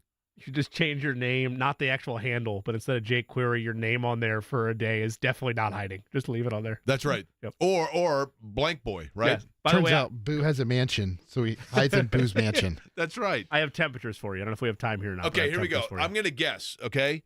Now, these what are was the second game you said? Not the Ice Bowl. What was the other one you wanted? Freezer Bowl, which was the 82 AFC Championship game of the San Diego at Riverfront? Chargers at Cincinnati Bengals. I got you. Yep. Now, is this the wind chill or regular air temperature? Has both. Okay. I'm going to say the Ice Bowl between the Dallas Cowboys and the Green Bay Packers was 15 degrees below zero. As the regular temperature. Not the wind chill. No, the wind chill. Okay, give it to me again, your guesses. I'm sorry. 15. I'm going to say that the Ice Bowl was 0 degrees and 15 below with wind chill. Okay. Are we playing this like now I'm going to reveal to you what it actually was? The real temperature was negative 13 degrees. The wind chill was negative 48 degrees. Wow, and that's the Ice Bowl. Yes. Okay. I'm not kidding you. I feel like that's been embellished over the years, but that's cool. Okay, the Freezer Bowl. This is from NFL.com, so if they're lying to me, then I'm buying the propaganda. Freezer Bowl in Cincinnati in 1982. Your guess? I'm going to say that it was the actual temperature was 4 below and the wind chill was 31 below. Okay. Actual temperature -9. Wind chill -59. Okay. I mean, that's cold. Other notable games, 2015 wild card, Seahawks, Vikings. 2016, January 10th, 2016, 2015 wild card. I think that was the Blair Walsh missed field goal game, if I'm not mistaken. -6 degrees, -25 wind chill.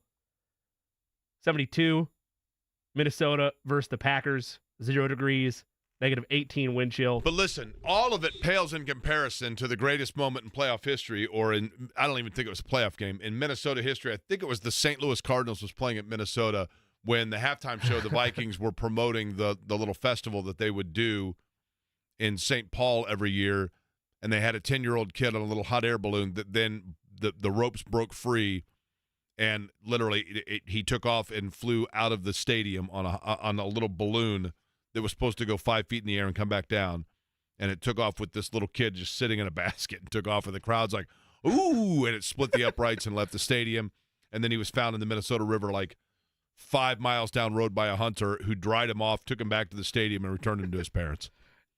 Greatest moment in Minnesota football history. Kevin Bowen next.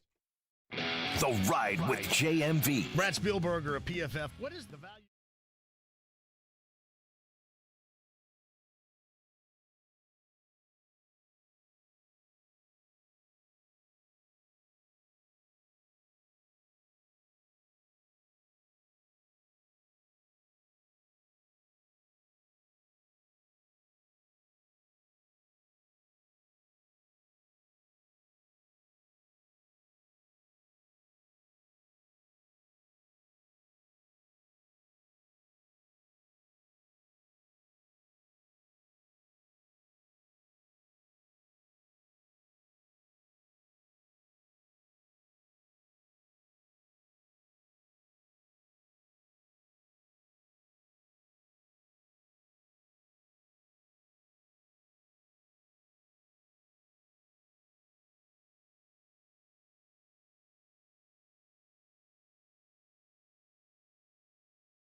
Final hour for us on a Friday. JMV coming up, by the way, 3 o'clock. Good conversation he had yesterday with Rick Venturi. You might want to go back and look at that. They'll recap that. I'm sure John will today. Joining us on the program right now, of course, you hear him in the morning with Andy Sweeney, the wake-up call with KB and Andy. Kevin Bowen joins us. Kevin, you were there yesterday for the Colts end-of-season press conference with Chris Ballard. First off, just your overall impressions of anything that might have jumped out at you out of that surprised you, if anything, and kind of compare and contrast Ballard's mood or demeanor, let's say, compared to the same spot a year ago. Well, much different than a year ago. That one's pretty easy. I would say what was surprising, he had an Anthony Richardson comment that I think kind of slipped by some people, and it initially did me until I went back and listened to it again. But he really feels like the sample size he saw with Richardson, 173 snaps, he feels like he's a legitimate passer in this league. And, he obviously threw in the caveat, as he often does, let's not crown the kid just yet. But, me personally, I thought Richardson, did have, again, a nice sample size as a passer. I'm not sure if I would say that just yet with him. But clearly Ballard felt comfortable enough to say that in a public setting. And if someone of his stature is going to say that, clearly he feels it. So that was probably the one of the surprises, certainly the Gus Bradley comments of him returning and, really kind of taking the blame for the defensive issues from a points allowed standpoint. I thought that was a question that needed to be asked. He continues to show plenty of public love for Michael Pittman Jr. And again, I'd be surprised if he did not return. So those are probably a few of the things. But yeah, to your last point, Jake, certainly far better mood. He finally has a head coach and quarterback, and he hasn't said that really in any of the previous Januaries. Kevin, maybe I misunderstood his cadence or his tone or maybe the message he was trying to convey. But when he answered that Anthony Richardson question you brought up, I had that in my notes when he says, don't crown him, don't stamp him yet, but we're encouraged. What does he mean by crown and stamp? Does he mean as the next great quarterback in the entire NFL? Or does he mean as the next face of the franchise in terms of we're not ready to crown him as that yet? Oh, no, I think he meant, let's not call up the firefighter who made Peyton's statue and get him ready for, Anthony's statue. I think that's what he meant. He's clearly the franchise quarterback. And, you are now building on a rookie contract, another thing that, Ballard hasn't done yet. It was much more of the, let's not erect a statue just yet. But, yes, he is our guy, certainly to begin 2024 and, for the next X amount of years. Speaking of the firefighter that did the Peyton Manning statue, Kevin, you had contacted him like a year ago to start on the Benedict Mathurin one. Have you told him to hold off, or where do we stand there? Well, I think the body type maybe has changed. I think maybe it's more of a taller, slender Tyrese Halliburton than it is a Benedict Mathurin one. But hey, lately there's maybe been some more. We could have a meeting in the future there. But yeah, the blueprint was getting a little dusty there for a while. Hey, Kevin. One of the things that jumped out at me, and I want your thought on this, when Chris Ballard was talking, I thought it was really interesting when he was asked about Alec Pierce. While he did kind of defend Alec Pierce by saying, look, he does really well what we ultimately are going to need him to do, which I took that as, hey, this is a guy that can get behind the defense, and then we have to have a strong enough arm to get him the ball, and you can see what he can do, and we didn't properly take advantage of that at the frequency we should, but we eventually will. That's what I took from that. But when he was asked about the disappointing or inconsistent play of Alec Pierce, Chris Ballard paused for a few seconds and then said, that's a good question. Almost as if to validate that, yes, there is legitimacy in the concern about Pierce. Am I too Freudian with that interpretation? No, I don't think you are. Eddie and I did this exercise a little bit earlier where we went through, all the games for Alec Pierce. Apologize if you can hear this fire truck in the background. Yeah, do you need to pull? Here. Is that the fire? Is that the guy with the statue? Yeah. That's a great question. Yeah, he's got the Mathurin statue now. I see on the back of it as he drives by. No, I think it's a totally, fair way to look at it because, again, Pierce he's he's confusing, for lack of a better term, because, again, Eddie and I did this a little bit earlier. I would find hard-pressed to find a wide receiver in the NFL that played more snaps this season but had fewer catches. I think Eddie looked it up. It was 32 catches on the season. I mean, it's a dude that plays, 60-some snaps a game. I mean, he hardly comes off the field. He played every snap but 2 against Houston, didn't have a catch. Like, don't guys just fall into catches? Like, inevitably, it's just like if you're going to be out there for 50, 60 snaps, sooner or later the ball finds you at least a couple of times, and there were so many games this season where he had 1 or even 0 catches. Having said all of that, I don't think you're in some position where you just dump him or trade him. You drafted him to be with Anthony. Well, yeah, I mean, you really looked at the Anthony Richardson selection and thought this is going to help out Alec Pierce. Obviously, Pierce was the year before, but you thought at the time, very similar to a statement Ballard made yesterday, if we need to get more explosive.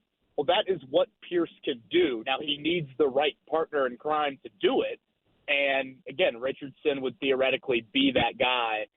And the thing, too, about Pierce is, which is so different than even Michael Pittman, Pittman really needs 7 or 8 catches to feel his presence in a game. For the most part, Pierce just needs 1 or 2. I mean, Alec Pierce was a huge reason why you beat the Raiders. He had 1 catch in that game. Again, Pittman, it's more of, a little bit of a 1,000 paper cut sort of thing. So I still think you can be patient with Pierce. I still think just because I say that doesn't mean you crown him, to use a Ballard phrase, or anything like that. And it doesn't lessen the need to go out and get a wideout. But I think seeing him with Anthony Richardson for a full year would be very important for his true evaluation. Kevin Bowen joins us. You hear him 7 to 10 a.m. on these very airwaves on the Wake Up Call with KB and Andy. Of course, Colts beat writer at 1075thefan.com. Kevin, I get there's an element to this of, well, what's he supposed to say? It's a guy under contract. He's not going to badmouth him at the end of your press conference. And I get that. But Chris Ballard said he's very happy to have Matt Gay on this roster. And I'm not saying that maybe a 1-year sample size is enough to say cut the guy or to fully abandon ship. But you made him the highest paid kicker for a reason. And even if you take out guys that only took like 4 kicks or 3 kicks all year, that only bumps him to 27th in accuracy on the year. That's an abject failure with what that signing was, is it not? Wait, give that to me again. If you take out what? So there's a couple guys at the top of the NFL doesn't mask it by attempts. So he's 32nd in the league in accuracy, but if you take out like 4 guys that took only 4 field goals or like 2 field goals, he finished 27th in accuracy, hit an 80% clip. And I get it, maybe some of his attempts were longer than others, but you make that transaction with the thought that problem is fixed. And when I look at that number where he finished over the year, it's hard not to look at that as an abject failure. Yeah, I don't know if I'd go all the way there. I guess it's a little bit of carrying Matt Gay's water here with that statement. But I also thought you threw him into some very difficult situations, or situations that just his grading scale is different than others. Now, having said that, you bring up the point of how much he gets paid. You pay him that much money to be put into those situations and deliver for you from, 57 yards, for example, like you asked him to make on Saturday night. I don't want you to do this project because it sounds boring to me, but maybe I should do it at some point. If you broke down the 50-yard attempts for him, compare that to other guys around the league, certainly many of his misses last year came from north of 50. Again, abject failure. I don't know if I can go there. Do you think he was hurt? Clearly he was hurt for a period of time. I don't know, how long that lingered, or, even B, just like how, that was really 1 week, if I'm not mistaken, that he was even on the injury report there. So, the 57-yard decision on Saturday night, as much as you would like to think Matt Gay is capable of making that, to me, and not to focus on 1 kick, but I thought that was a time just to punt the ball deep. I felt like that was a moment in the game where, Houston kind of struggled offensively with it. Your defense was playing a little bit better. Could you play the field position game and just pray that Nico Collins doesn't torch you like you did all night long? But, yeah, I think you can sit here and say, there's some disappointment in Matt Gay, but, without him, there are several games, i.e. the Baltimore game, that obviously you don't win either. Kevin Bowen is our guest. Of course, you hear him in the mornings with Andy Sweeney, the Wake Up Call with KB and Andy. Kevin, Michael Pittman's the obvious answer. We're going to take that off the table here. The most important free agent for the Colts that Chris Ballard wants to immediately get locked in and retained is who? Yeah, it's a great question. I think you can make strong cases for three of them: Grover Stewart, Kenny Moore, Julian Blackmon.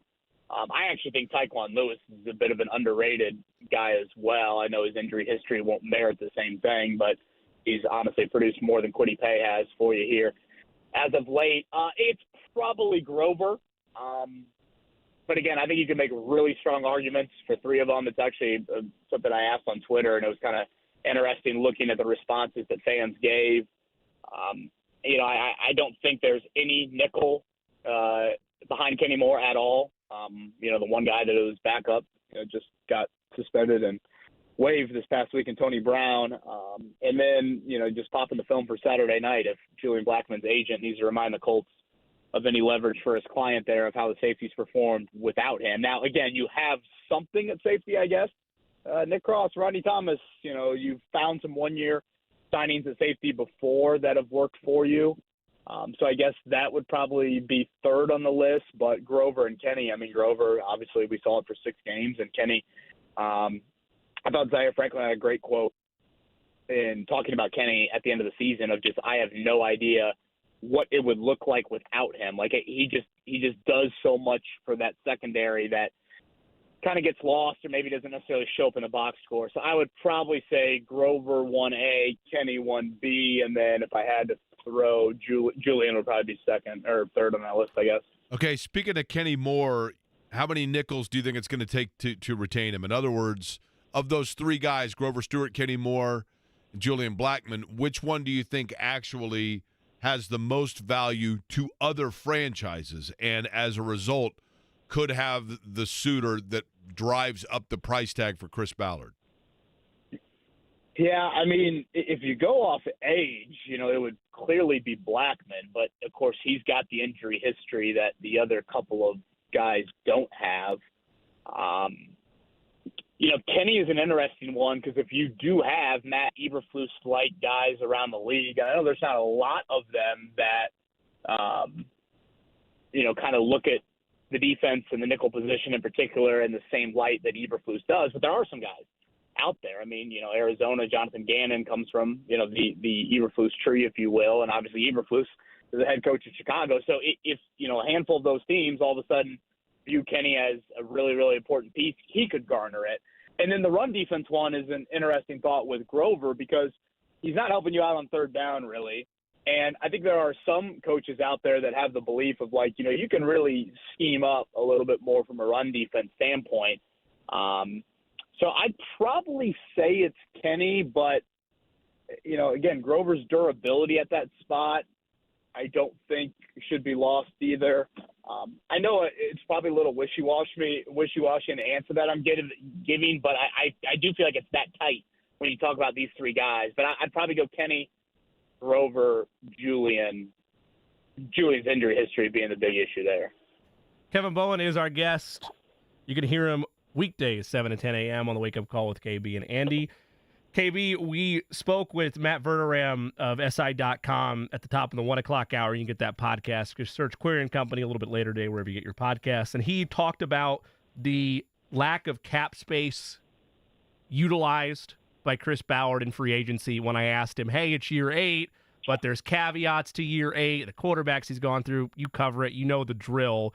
But he emphasized the fact that this should not be an offseason where the Colts are looking at the rollover cap space they have like it's an AT&T wireless plan going into 2024 as a whole. Do you view it the same way where, regardless of how you feel about Ballard's ability to draft, when it comes to spending, he's not been willing to do it? And to take it a step further, he mentioned it's one thing to go out and get 4 or 5 guys at low-level money versus actually paying 3 guys that deserve to be paid. Do you subscribe to that philosophy in terms of how they should utilize their cap space when attacking the open market? Yeah, I think this is the opportunity where you have to pounce. You have to take advantage of rookie contract quarterbacks. You've seen that around the league. And honestly, you've probably seen a little bit more with trades.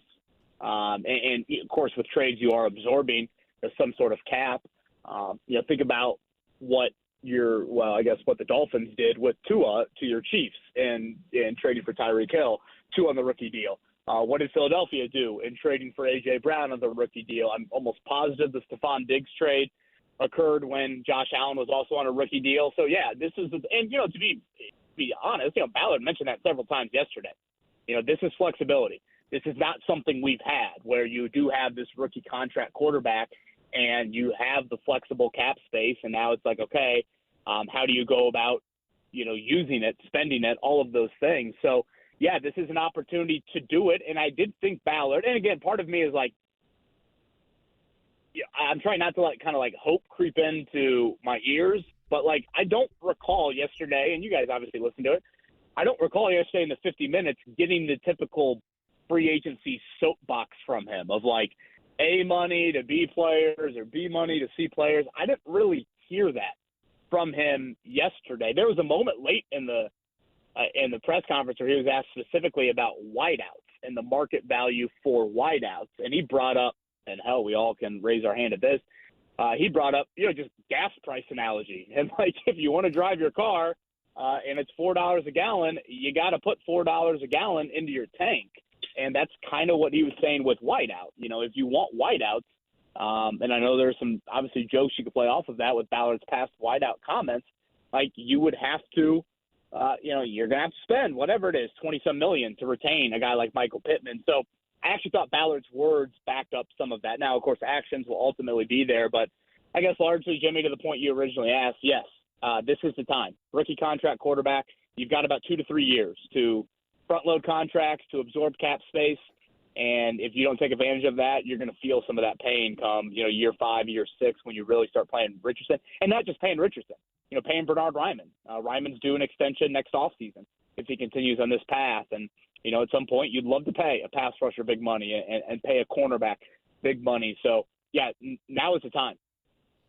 Kevin Bowen is our guest. Okay, Kevin, let's just say hypothetically that your wife, Maddie, tells you, Kevin, we've got a lot of stuff we got to do around the house. That we got stuff to do with the kids. It's a busy time of year. I'm going to allow you to watch one wild card weekend or wild card round game in the NFL. And you have the choice. The only 2 games that she's allowing you to watch, so you have to pick from one of these 2. Tampa and Philly or Steelers and Buffalo. Which one is the game that you go with? Gosh, you're quite the demand. I just want to watch Notre Dame, Florida State basketball tomorrow at 2:15 and have my weekend here. I would watch, Buffalo. No, I mean, outside of weather, Buffalo, Pittsburgh doesn't do it for me.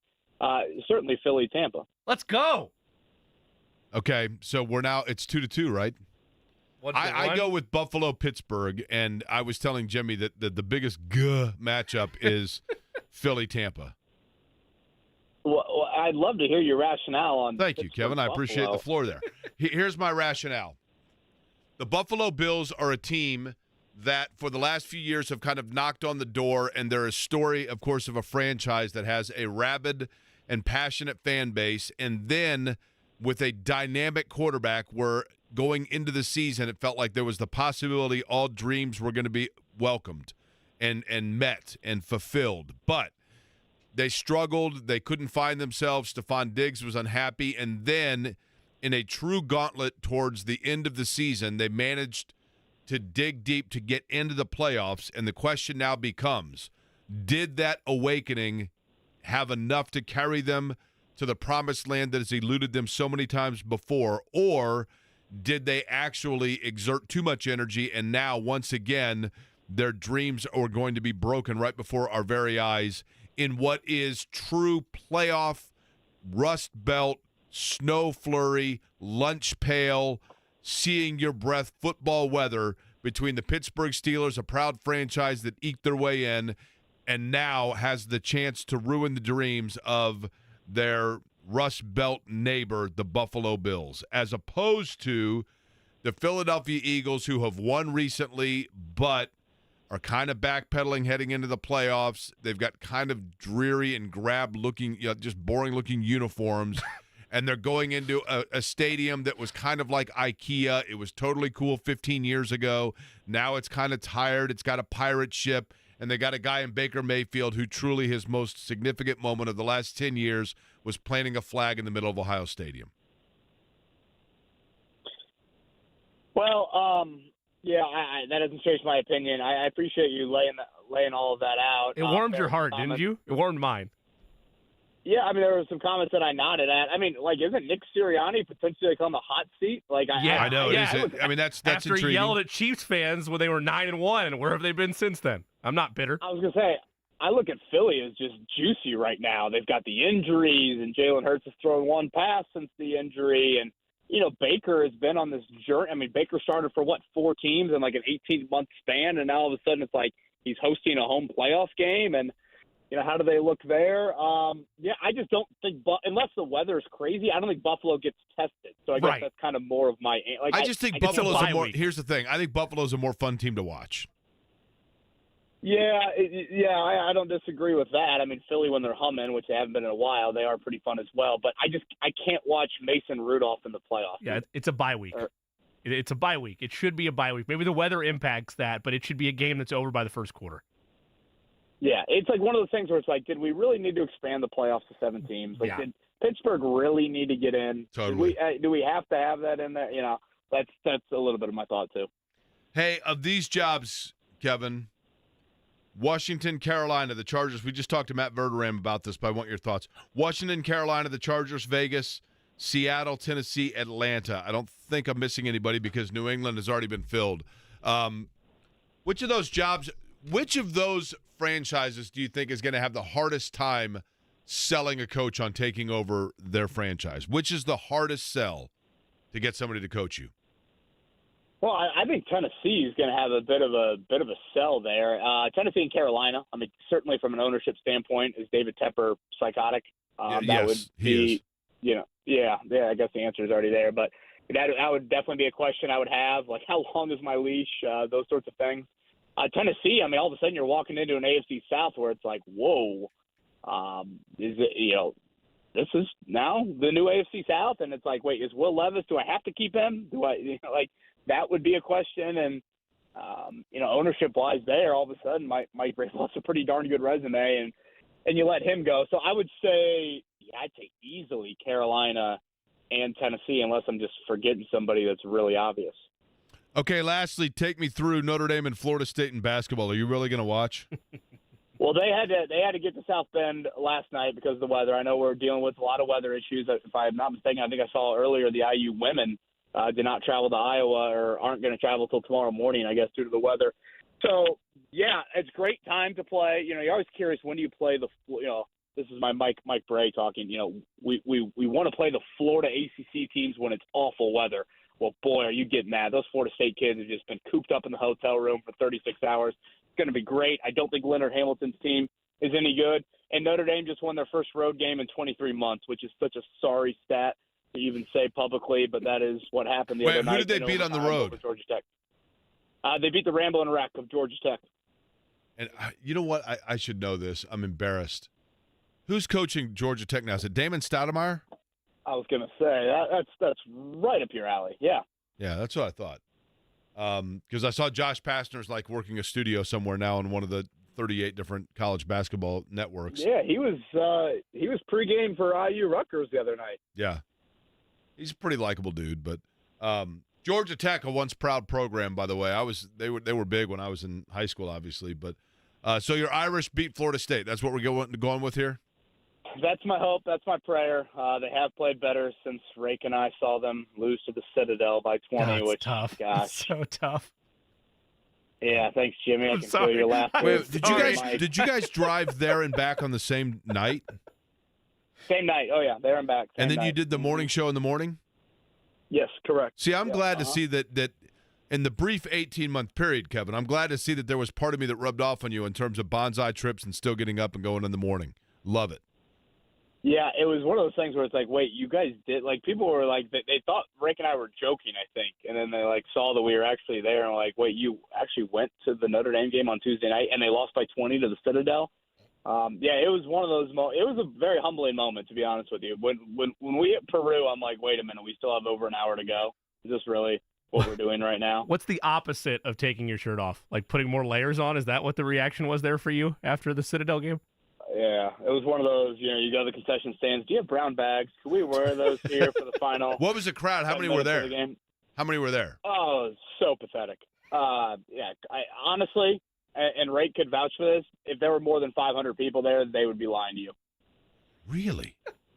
I mean, Tuesday night, it wasn't great. Well, actually, I thought it was decent weather now that I think about it. But it was a 6 o'clock start on a Tuesday night. Now I'm just making excuses.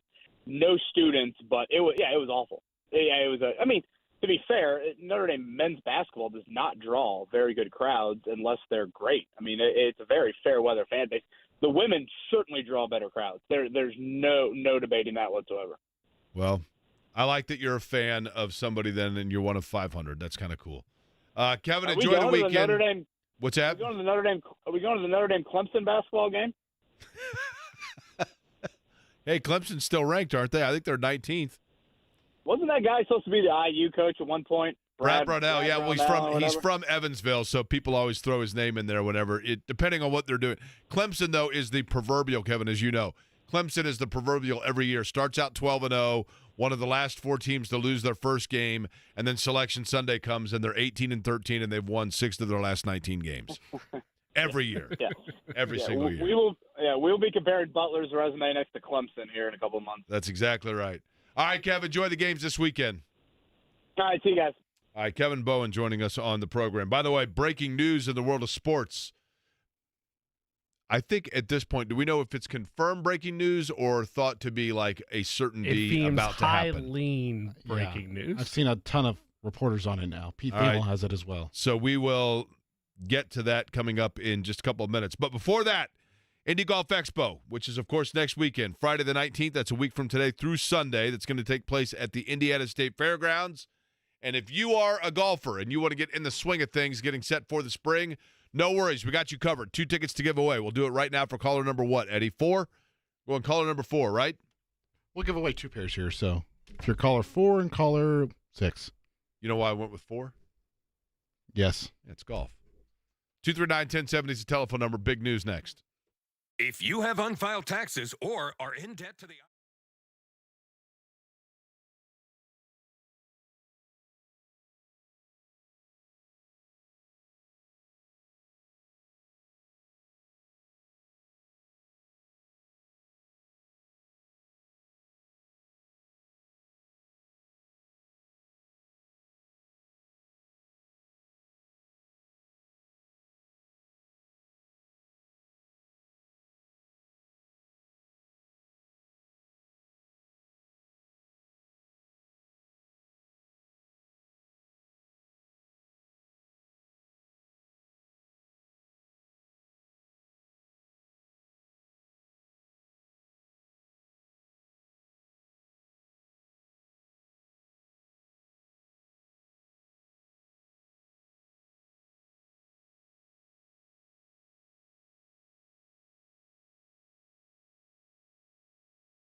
So I got a question for you, because we talked a lot already about NFL playoffs and whether or not one of us is right or wrong about which matchup is better or worse in a specific area of the bracket for both the AFC and NFC.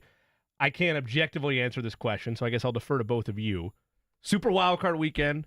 Yes, we're excited about it as football fans. Disappointed the Colts aren't there. But as you look at the matchups that are on the table, which one are you genuinely most excited about? It is appointment television for you. Thought we had some breaking news. You're right. I totally lapsed. That's Friday brain for me. I apologize. I should pay attention more. We do have some breaking news, Eddie.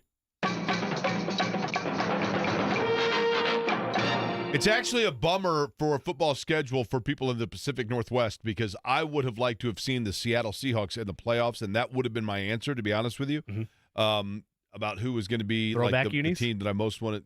That's why, yes, right? Come on.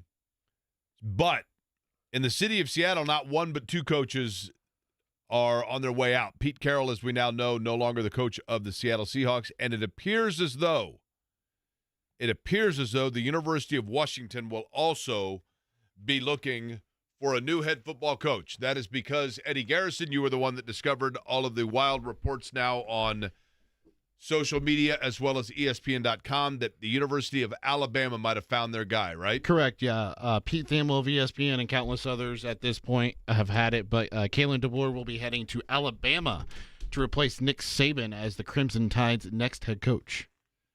What a rough week for Washington, man. I think the reason you leave Washington is because nobody wants to go through the rigors of the Big Ten and can rather go into the SEC, right? Yes, exactly. Well done. Way to play to the demo. But there probably is some reality to the fact of just, I think right now Washington might be the better job, quite frankly. I know it sounds crazy, because of there's less demand at Washington. I mean, in Washington there would be pressure, don't get me wrong. But I guess your thought process is you just slide over and carry on. He is a guy that probably can carry on what Saban has done and do so fairly seamlessly. But even with that, following up a legend like that is no easy task, man. And I make the joke that Nick Saban is scared of the 12-team playoff, right? And there's half truth to that, because his legacy is probably safe, but in today's society where narratives can be formed in an instant, and maybe you stumble in the playoff, let's just say if he was still there, then all of a sudden it becomes, oh, well, yeah, if you have a 1 or 2 game window to win, he's great. But all of a sudden you expand to a 4 or 5 win scenario in the playoffs. Look at this. Like, that's just the way that sports media works at times today. It's not a full, genuine conversation. But that said, for Kalen DeBoer, on top of the fact he's following a legend, the expectation for Alabama fans is to win the national championship. And that does get somewhat harder in my mind for all schools, not just Alabama, with the expansion to 12 teams. On the other hand, though, he has won nearly everywhere he's been. His coaching record just at the legacy matchups that he's had in terms of just top names in the sport. He's a 2-time Pac-12 Coach of the Year, 3-0 against Dan Lanning, 2-0 against Steve Sarkisian, 2-0 versus Lincoln Riley, 12-2 versus top 25 opponents, 104-12 is his record. I get it, not all those are SEC games, but he has a winning background and is as good as you could probably ask for to get an opportunity to keep Bama where expectations are post-Saban. But that said, Jake, the old narrative is you never want to be the guy to follow the guy. No question. Here's a good trivia question. And I'm going to go off the top of my head here. I'm not looking this up. Eddie Garrison, I'm going to ask you to look up for verification purposes of this fun game. Who did Nick Saban replace as the head coach at Alabama? Now, I think it might have been Mike Price. So was it Mike Price, or was it, who was the coach that was there? Mike Price was the coach at Washington State that was hired by Alabama, and there was a scandal, and thus he ended up not getting the job at Alabama.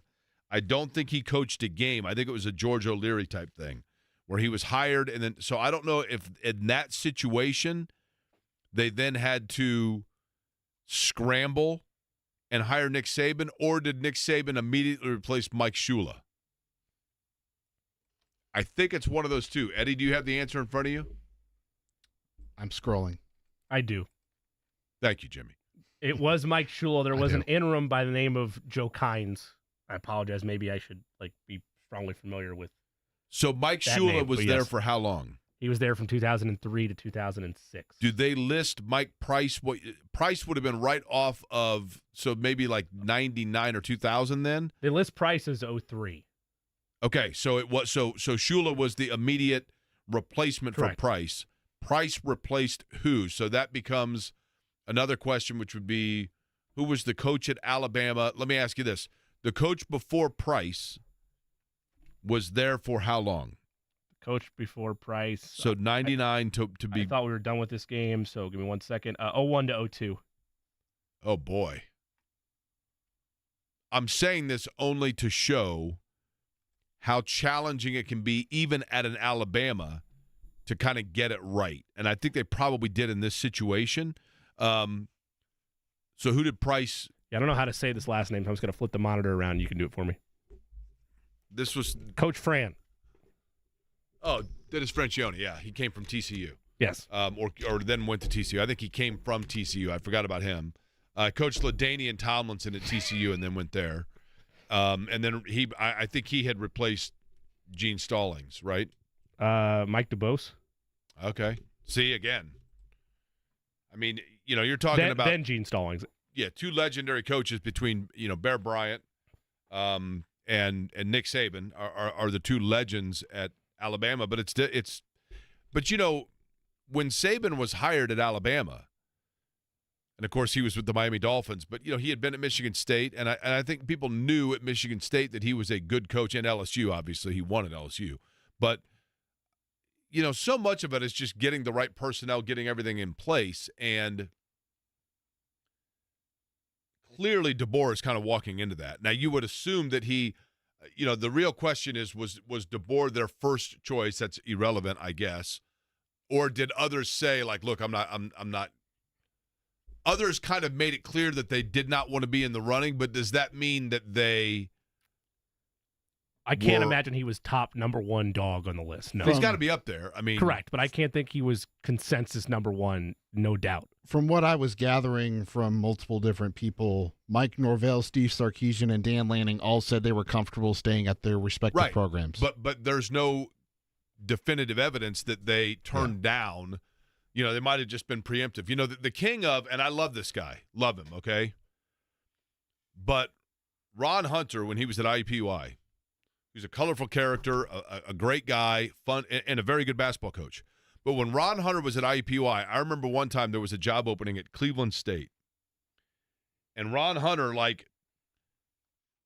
and this was brilliant on his behalf, but Ron Hunter basically came out and said, I'm not taking the Cleveland State job. People were like, Ron Hunter's going to Cleveland State. I'm not taking the Cleveland State job. And then later you talk to people that were within the league that Cleveland State was in, the Horizon League, and they're like, yeah, Ron Hunter, the AD at Cleveland State was like, who? Ron Hunter, the guy that coaches at IUPUI, I don't think he was ever even a candidate. But you get that so often. A lot of times it's agent driven. One of the really hard things for me to learn. Agents got to eat too, Jake. Early, I know, but one of the really hard things for me to learn early in my career was oftentimes if there were openings for coaching in particular, I would have people tell me so-and-so is a candidate for this job. There's a job opening. I'm telling you right now, the guy that is really getting a lot of attention and phone calls is this coach. Or they've reached out to him. There's a lot of interest. There's discussion. And I bought into that when I was a younger reporter. Hey, so-and-so, and I'm thinking of a specific example of a school locally that had an opening, and I'm like, so I'm hearing this guy, and people are like, what? I'm like, no, I'm telling you, this guy's a candidate. I know for a fact because I know somebody that's part of the discussion. And then later, I went back and looked at it, and I'm like, you know what? The person I was hearing that from was the agent, who is saying that to drum up the interest level in their client so that other schools think that guy must be really good if that school is interested in him. You know what I mean? And, that was like, I used to buy into that, and I think a lot of that happens now. So in the case you're talking about, Eddie, with those three guys, clearly those are three guys that would have been natural candidates, right? Norvell could make sense for what you're talking about now because he just got a 8-year extension just hours ago. Now, he's a guy – yeah, see, exactly. So you use that as leverage, right? Is the only difference between an agent and a used car salesman the overhead money that you're potentially bringing in? Totally. Is that it? Okay. All right. So make sure I was right on that. And the other difference is this. With the agent, when you go to them and you have an offer, he doesn't have to go talk to his boss and then come back and let you know what he says, right? We know that much. Yes. Jimmy's Plays of the Week coming up. Hey, it's Stan Dockage here. I have been on the official.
This is me, all right? I'm not a athlete. This is my way. This is how I win. Today's plays of the day extended into Super Wild Card Weekend, so be sure to have the pens and papers ready. There's a lot going on. We'll take the Pacers on the money line outright over the Atlanta Hawks, that at plus 180 juice this evening. Also going to take the Hoosiers on the money line over Minnesota, that game at Assembly Hall. For Super Wild Card Weekend, lay the 9. Bills favored by 9 against the Bills. They'll host the Pittsburgh Steelers. Also this weekend, we'll take the Houston Texans, one on the money line over the Cleveland Browns. Chiefs favored by 4.5. I will lay the 4.5 on Kansas City against the Miami Dolphins. Also, take the Detroit Lions on the money line over the Rams. Last game that is not that Monday night playoff game. Green Bay Packers, 7-point dogs. I'll scoop the 7 on the Packers in Dallas. Eddie, do you have anything? Did you just say the Texans over the Browns? I did say the Texans over the Browns. They're going to take advantage of that home playoff game that could have been the Colts. They're going to send Cleveland packing. I don't have anything, but interesting choice. All right, thank you. Now, scoop means you picked it up, right? Yeah, I there are points. They're So you underdogs. like I'm scooping Green those Bay. points. I'll take the 7, yes. Green Bay's playing in Dallas, right? Correct, yep. Hey, are you going to the Kansas City toilet? Did you Coming see up my this week? text? I listened to the Colts pregame for 2 minutes. I hate Well, I it. listened to the whole thing, but 2 minutes in, I get a crappy Arrowhead or whatever I you hate dropped it. I'm like, Arrowhead come on, Stadium. John, It I'm sucks catching so strays. bad. Here's out why of John nowhere. doesn't like Arrowhead. No, I know. He's told me. I understand. hate it. I get it. Because he had to push a stranger's car in the snow, right? I got hit by ice balls, man. I didn't even have Colts gear on. I was just standing there. I was pissed. I was ready to fight somebody. I got my ass whipped. That's why I didn't. Now, why were people – let me ask you this. Why were people throwing – No idea. I was just an innocent bystander. Were you wearing your Mr. Pibb shirt when this No, happened? I wish I should Is it have some been. Dr. Pepper I fans? should have been. That was the 2018 wild card game, right? Yeah. Yeah, well, I don't know. yeah. They were throwing snowballs all game. Everybody was, even at fellow Well, Chiefs fans. I don't know what it was about. I didn't have like no it idea. at all. It was a mess though, because we had 2 flights that left on the same day, and only one got there. And I had kind of wished I was the one that didn't get there. So the one that didn't get there, what'd they do? I didn't go. It didn't. So it just didn't take off. It didn't take off. It was a crazy snowstorm. Haley and I had to crazy. drive. We pulled off in Yeah. Iowa and stayed the night there and then finished the drive in the morning. We got back late, really late. Pilots had to rest, I guess, for a while or something. I don't know. FFA regulations. What everybody do after the game during the delay before the pilots could – Well, I was supposed to do the Colts pregame huddle, Right. and I never even found electricity to plug anything in. It was It was a mess. I'm not going this weekend to answer. Weather Channel, though. Who's the Weather Channel guy? What's his name? Contori or something like that? Yeah. Jim Cantori. He sent me a tweet back then because he saw video footage of me and Tucker Barnhart and Drew Storn, who both were playing for the Reds at the time, pushing cars out of the way so our bus could get on the off-ramp and get up to the toilet. Arrowhead Stadium. I like it. You like it, don't you? I love here's Arrowhead. here's the thing. I've told this story before, John, but I'll do it again. Speaking of toilets and Arrowhead. Yes. When I was a freshman at the University of Kansas, my pledge class, we I got signed forgot up. you went to Kansas That's for right. one. God, I hate that place, too. So have you been to Lawrence? Huh? Have you been to Lawrence? No, I've never gone. I'm never going. I've been through Topeka. You know what? That's Lawrence is before you get to Topeka on the interstate. You know what's in Lawrence right there when you pull up the interstate to go to the University of Kansas? You know what company has a large headquarter right there? RCA. Hallmark cards. No, it doesn't. Yeah. So, think about me at Valentine's Day with Lawrence, Kansas when you're writing out your Valentine's Day card. There was a card-making place, a greeting card-making place in Bloomington back in the day. I forget what it was called. I worked there one summer. So wait a minute. So I went from the place where cards are like headquartered to where they're actually made, like from one college I was campus to the actually other? working on an assembly line. I cut my finger once and I bled on a bunch of them. So they all got packaged up and went out. was it on the envelopes? Did you get a paper cut on the envelope assembly line? It bled all over the back of them. And then a bunch of people bought greeting cards with my blood all over them. That's the start of a pandemic movie right there. When we were in Arrowhead, we had to clean up Arrowhead Stadium, my pledge class, after a Kansas City Chiefs Raiders game. Ooh. And we were there at like 1 o'clock in the morning, still cleaning with brooms, everything into the center aisles and whatever else. And one of my pledge brothers just got fed up with it and had to use the bathroom, and somehow or another, like through unlocked doors and whatever else, found Marty Schottenheimer's office, and we all went in and used the bathroom at Marty Schottenheimer's that's toilet. awesome right there. So there's your toilet story That's with Arrowhead good. Stadium. That is good. Hey, by the way, would you ever have selected Mr. Pibb over Dr. Pepper? No. Yes. Ever? Oh, I did. I loved Mr. Pibb. You wouldn't have? No. Good. See, he's too young in a lot of ways. Oh, late 70s, certainly, Mr. Pibb was Mr. the Pibb deal. was a legit challenger. Well, to so Dr. was, Pepper. and to be honest, to be fair, in that same era, for a while there, Mellow Yellow was a pretty hard charger too. Because against Mountain Dew, 7-Up was one of the most popular. 7-Up was as popular back then, really, as Coke and Pepsi too. Right. Back when we were. It was the younger, so Uncola. It was the Uncola. Now, I was a fan. When I was in college, I'll tell you a soft drink I was a fan of. Kind of underrated, I think. The red flavored Squirt. You ever had that? No, I haven't. I'm a I big probably fan. should have. Yeah. Well, you drank enough Big Red that didn't send you to the I got hospital. kidney stones from that. Yeah. I got What do you kidney got stones from Big Red. Are you simmering off from Rick Venturi? Was pretty candid, He right? was really good yesterday. I just kind of sit back and ask questions and have him take over, and he took over. That's exactly 3 times a year he comes on, and that is probably, wouldn't you say, James, the most popular time of the year when he comes on, because you get to do a recap and then obviously talk about then.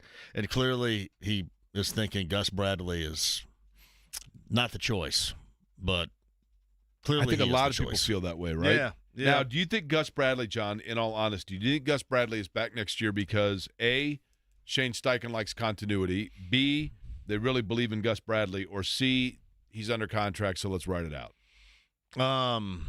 I think the continuity part.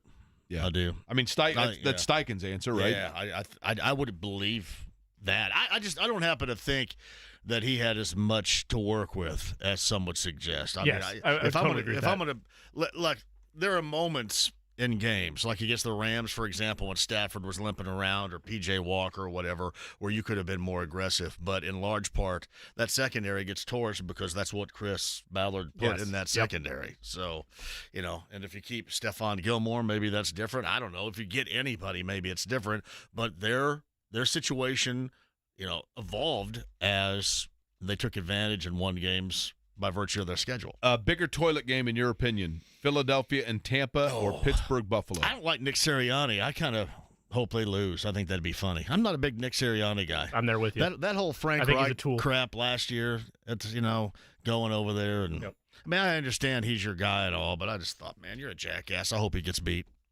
So which is a more him. craptacular game? What was the other one you said? Pittsburgh, Buffalo. No, I don't like Pittsburgh either, so Pittsburgh, Buffalo. I picked Buffalo to go to the Super Bowl. Which game is more of you got to be kidding me, this is the most boring matchup ever? Probably Philly, Tampa, right? Probably Come on. Miami and the Chiefs. Okay. That's why it's not even on television, right? Well, I don't know. You were leading the witness there, by the way. Zero. You were leading the witness at the tail end. It's not even on television, the Chiefs and the Dolphins. We got That's how bad it is. Peacock. All right, John, you're All right, up buddy. next, and take us home, all right? And then have buddy. a safe weekend. Obviously, doing the takeover tomorrow night. Doing it. A little 80s going tomorrow night. It'll be 105.7. Thank you, buddy. Perfect for everybody that's snowed in. They can listen to you, listen to Exactly. 80s music all night. John's up next. We'll be back with you, recapping it all at noon on Monday. So thanks for listening to Aquarium Company. 93.5 and 107.5 The Fan. Your home for indie sports. Now with even more ways to listen. Listen